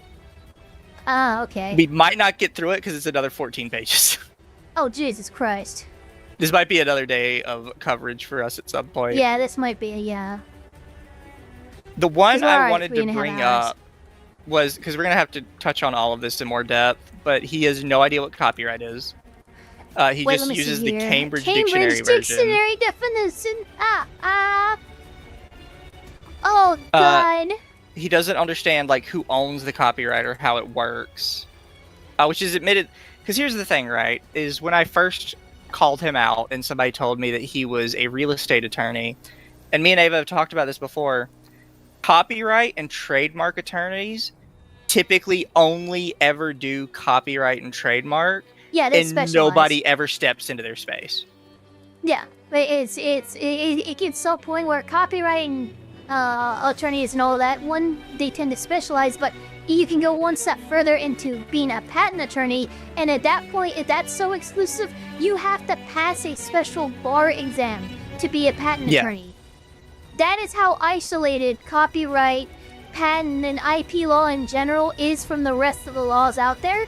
Is typically, if you're going to have a copyright attorney, that's all they are, and they're a specialization. And other people, i.e. a real estate attorney, might not be as well versed in copyright law as, a specialist would be. Yeah, they'll have, like, a vague notion of it, but there's a reason copyright attorneys exclusively specialize in that and typically won't touch anything else. Yeah, you could spend your life practicing copyright law and never be fucking tired and never have the same case twice. I do want to touch on this part, because this is the part that really annoyed me. Was don't blindly rely on fair use. There's a very common misconception and highly misused reason to commit copyright infringement. A few basic things about claiming fair use. Don't ever assume you have the right to fair use without being given legal advice by a first. You always have a right to use a fair use defense, which remember everybody, that's what fair use is. It's a defense to be used in court of which the judge determines among 4 key points and standards to actually get to fair use, and then that's determined. It's not something like I can't rebut you to go, actually this falls under fair use, bring it back up. That doesn't work. Fair use is only something that you use in front of a judge in a courtroom setting. I also have to point out, so this is technically correct, but in the wrong way. So copyright owners or social media platforms cannot be legally forced to withdraw their claims or actions because you declared fair use.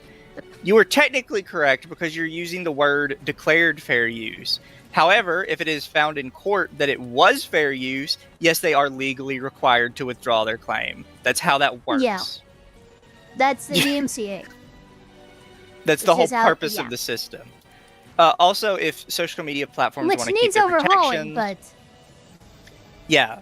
I think people don't understand this, by the way. If social media platforms want to keep their protections, they actually are required to either rescind the claim after 30 days or if the copyright owner has not moved forward with, like, an actual lawsuit. Because that's actually what the DMCA is. It says, you remove it or we're going to court over it. And if you say, like, this is fair use, in 30 days they have to take you to court. Exactly. So basically all the platform it does and operates as guided by the law is they're the middleman. So say I put up something on YouTube, it's violating somebody's copyright. The company decides to file against me and I reply with, no, it's fair use. And they reply, no, we think it actually is copyright infringement. All YouTube does is provide contact between the two parties who have the problem. From there, both parties have to take it to court. Now, YouTube will honor what the court ends up being found, but that's all that ends up happening. And then YouTube has to basically, their hands are tied in following what the court rules, but they are nothing more than an intermediary to link up the two parties that have a problem with each other. Yeah. And then he gets to the second part. If you are claiming fair use, you're admitting you've committed copyright infringement. No, you're fair not. use is a no. Yeah, it's not fair. He thinks fair use is a partial defense. It is not. Fair use is quite literally, it does not constitute copyright infringement for these reasons, if these things are taken into consideration. If that is the definition of fair use and it's an appropriate full defense, then that means that there is no admittance of a crime being committed, which copyright infringement is committing a crime. the example I used was he's mistaking the action for the crime. And a really good example, even though it's a bit extreme, would be self-defense and murder. What he's that's actually saying, perfect, because self-defense is a partial defense. You murdered him. I'm saying, no, it was self-defense. And it's like, well, so you're admitting that you murdered them. Yeah, you murdered you're just him, using but there's a good reason self-defense why. as a defense. Yeah, there's a good reason why. Now, that's a partial defense. I did do the thing you're accusing me of, but there's actually extenuant circumstances that justify the reason I took such drastic actions. That's a partial defense. Fair use is not a partial defense. It is a full defense. Yeah. This does not equal copyright infringement because I have used their content in a limited fashion, added commentary, and it's for educational purposes. Therefore, it is not infringement. It's literally saying it's not infringement. It's not admitting to infringing. It's admitting that you used the copyrighted content. It's not admitting that you've infringed on it. Yeah. He gets this I don't know, right. Maybe that's how it is in Malaysia, but it's not how it is in America. A judge presiding over your copyright case is the only person that has the final say on when you have a legitimate case, defense of fair use. I mean, yeah, that's true, but like, yeah, that's literally any crime. Judge has final say on whether or not you did it.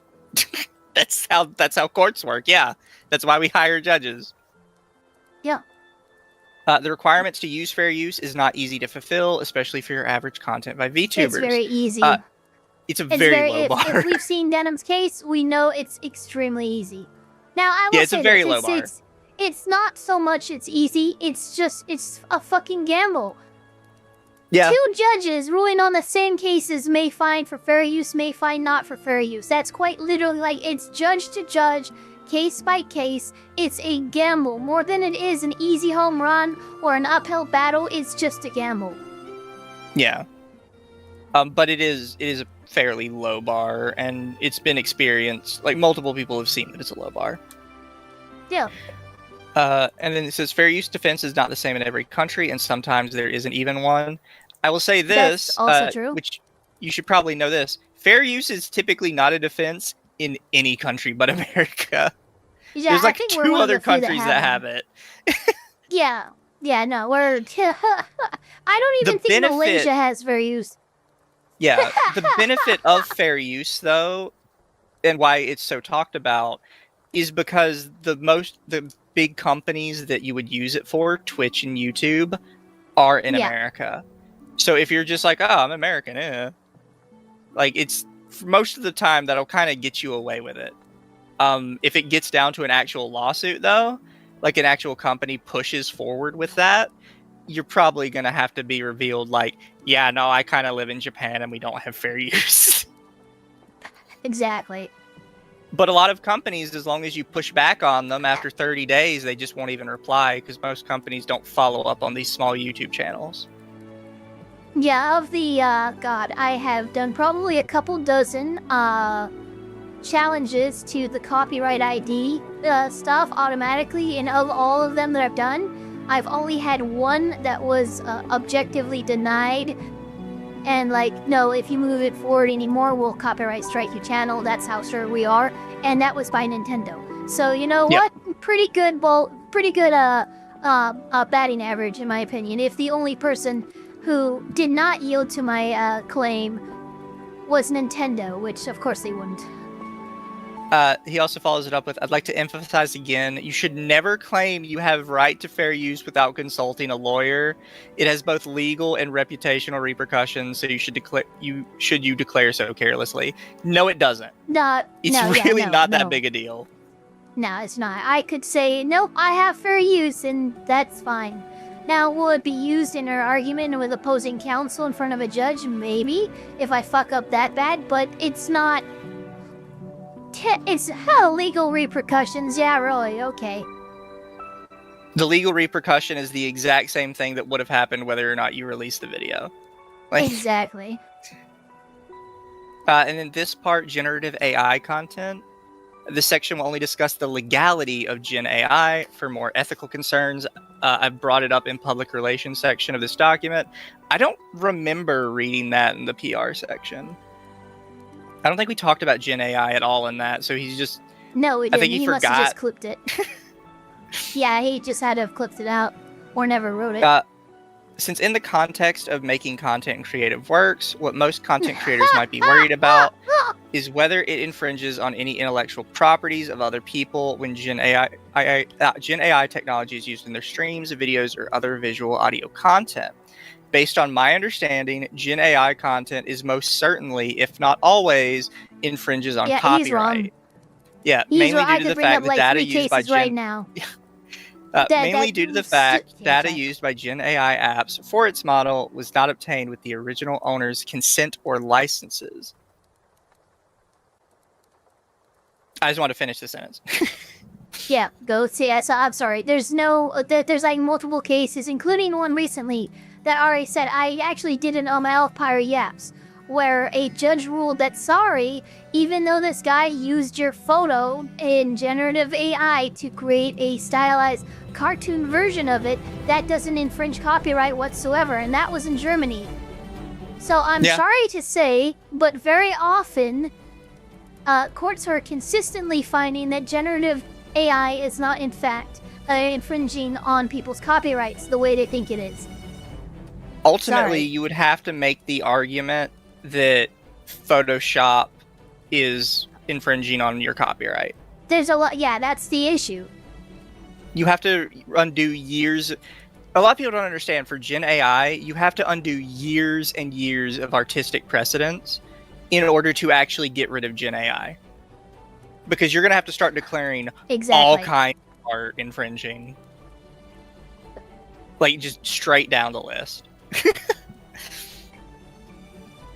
I think what he may be confused by, possibly, is a lot of people mistook that one case for saying that AI couldn't be copywritten itself, which is not what that case said, by the way. It said that this one guy's specific book couldn't be copywritten because it had no human involvement in its creation. Yeah. Which de facto defined that if there is human involvement in the creation of Gen AI, it actually then obviously is the copyright reverts to the individual who made the edits. Yeah. So, and there's other books that have actually gone through using that precedent already and been properly copywritten. Yeah, Gen AI at this point is starting to slowly work its way through the courts in just about every medium. We've had books, we've had audio, like, voice cloning and stuff like that. We've had photography now. We've had painting, for God's sakes. Eventually, we're going to have precedents set on just about every aspect that Gen AI is involved in. Yeah. The other thing that he mentions, and I've seen a lot of people that don't understand this, is Gen AI apps for its model was not obtained with the original owner's consent or licenses. What you're mistaking is people on Twitter saying, I didn't consent to this. That doesn't actually qualify as revoking of consent, especially when it's already done. When they agreed to the terms of service when they signed up for an account. Yeah. You know that long thing that you have to scroll through before checking that box? Yeah, it has, you pretty much gave up a lot of your rights for any pictures, videos, and stuff like that you upload to the site. It allows them to take from it, allows other news sources and stuff to take from it, use it without your permission, and you're the one who gave them permission to do that. Yeah, so there's basically 2 or 3 levels of how this works, right? In order for you to even post any picture on a website, it is required that's not just like the website does this of their own benefit. It is required that you give them limited copyright permission over the image in order for them to upload it to the site. That's basically how that works. They are required to have that, or they can't post your images for you at all. And then there's the second step where that website now has to give limited permissions to Google in order to actually appear in Google searches.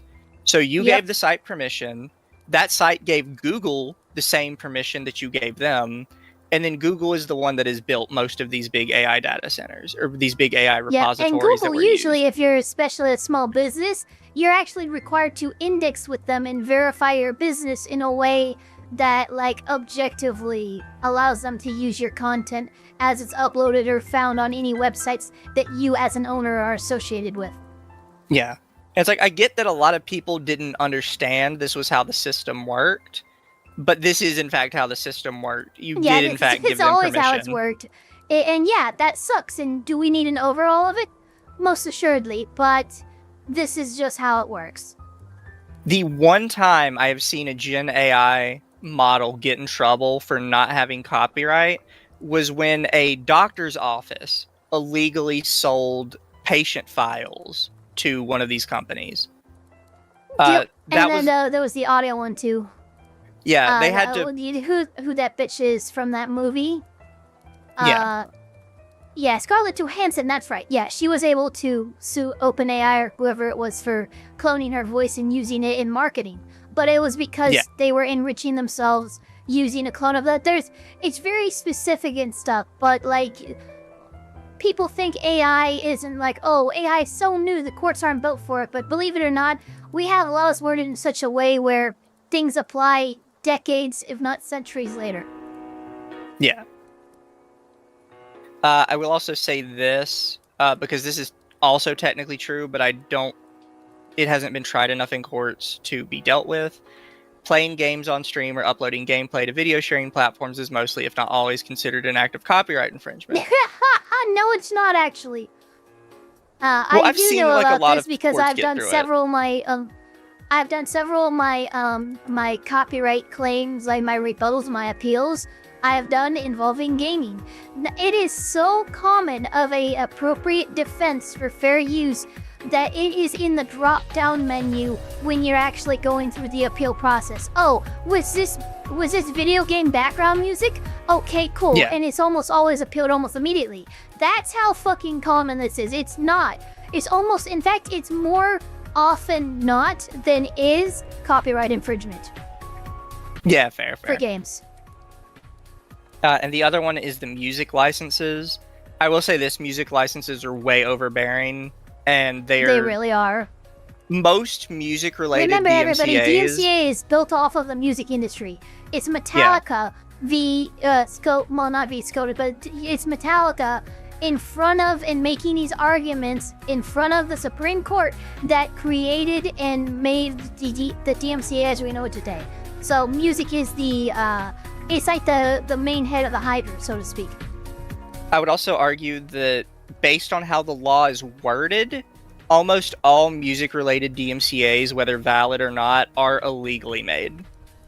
Because a big part of DMCA is you have to visually or auditorially personally confirm before sending the DMCA, and almost all music DMCAs are done through an AI system. Via copyright ID, which is not, there's no humans involved with that. Yeah. Based on how the current DMCA law is worded, I would argue that basically all music DMCAs are illegal, but nobody's ever going to beat the music industry on that. You just kind of have to, Real quick, Candy Misaka, though, I think there's more pressing problems like the fact AI is being used in coding more and more. I'm going to kind of blow your mind here. AI and learned language models have been helping us out with coding since the mid-90s. It is not new, it is not going anywhere else, and it's just becoming more visible to the average person. But trust me, as someone who knows programmers in the 90s, learned language models are nothing new to them, and oh yeah, this fucking ChatGPT, I had something like this that helped me build this fucking game that I fiddled around in. And again, these are people who are making shit in 95 and 96. It's been around for a long time. Yep. It's not the alarmist, oh my god, the sky is falling thing that people think it is. We will also touch on this one as well, where he tries to say React content. This is the entire basis of this type of content, and legally speaking, among the highest likelihood of getting copyright claims striked, as React content is low effort and non-transformative use of other people's works. Almost the entire basis for fair use on the internet was built on React content lawsuits. Yep, entirely. And it's just been reinforced with Denham's win against Ethan. So, sorry, this is actually... I mean, we ourselves have had to do appeals and stuff for copyright claims by a shitty AI company trying to claim publicly available camera, body cam, and court footage. And we've actually had to fucking, like, tell these people, no, this is well within the realms of fair use, release your claim. And guess what? The claim is always released.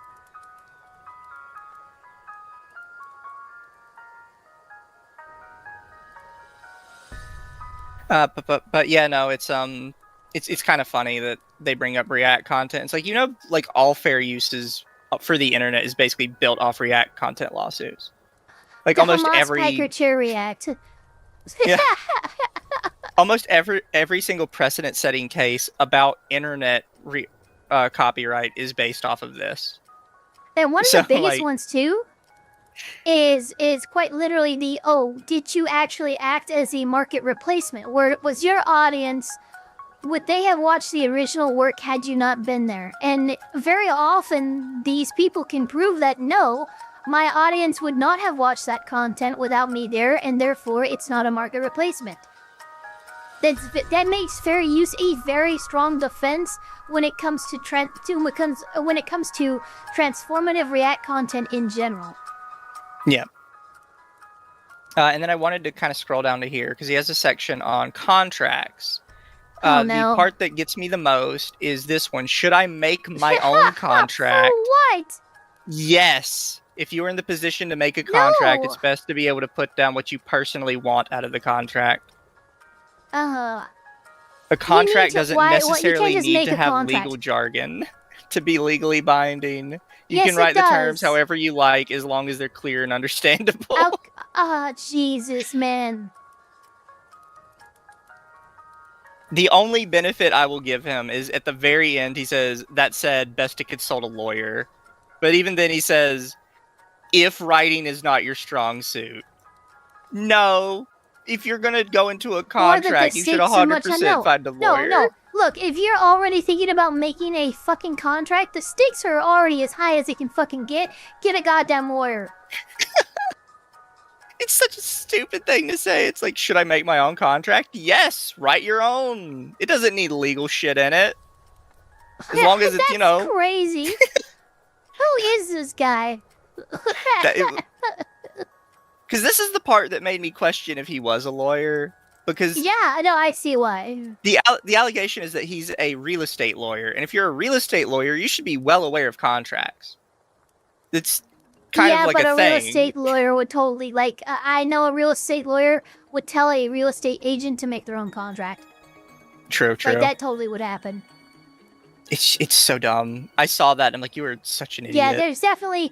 If he is a lawyer, I'm definitely seeing the limits and the ceilings of his specialization. Yeah. Someone send this legal mindset. I think he's actually already aware of it because he was liking some of my reposts blasting this guy, so... But that is what I wanted to touch on with Ava. I didn't know that he had split it into 2 parts, or else I would have started on the legal part, and then we would have like skimmed over the ethics and public relations part. Yeah, I didn't know that either. Yeah, I thought they were still like one big piece. No, he's added a lot to it, which is crazy, because that just means he's doubling, tripling, quadrupling down. Every page that you add is like, yeah, I'm writing, this is why. You're really not, though. You're not right, and that's the problem. Thank you, Entropy denied. They said there's only one solution. I must become an oil baron to fund my Oshis. Absolutely. Just become Leviticus Cornwall and we'll be doing just fine. And then thank you, Bandog, being a member thing for 12 months. What the fuck? Holy shit, what the fuck? That's crazy. That, like, more than we reacted to it at the same time, but the fact that he managed to get them both through both chats at the same time for us to react. Holy crap. That's thank funny. You, Bandog. I guess he's been watching both of us for the same amount of time. Yeah, holy shit. Right on 12 months. But I appreciate you guys being here for today. I hope we didn't keep you guys for too long. Yeah, just 4 hours. Oh, shit. There we go. Let me see. Right. Yeah, I also have to figure out who we're reading out into. Well... You know my rating's still broken. It is? What? Yeah, so when I go to redirect and I choose a specific video or a video from other channels, it says no live or upcoming content from your subscriptions. But I can go to my YouTube, see who is live, type them in, and they show up. But the autofill it has not worked for like a month now. You know what, chat? Yeah, we'll hold off on that one for now. Because nobody I follow is currently streaming. Yeah, actually, same.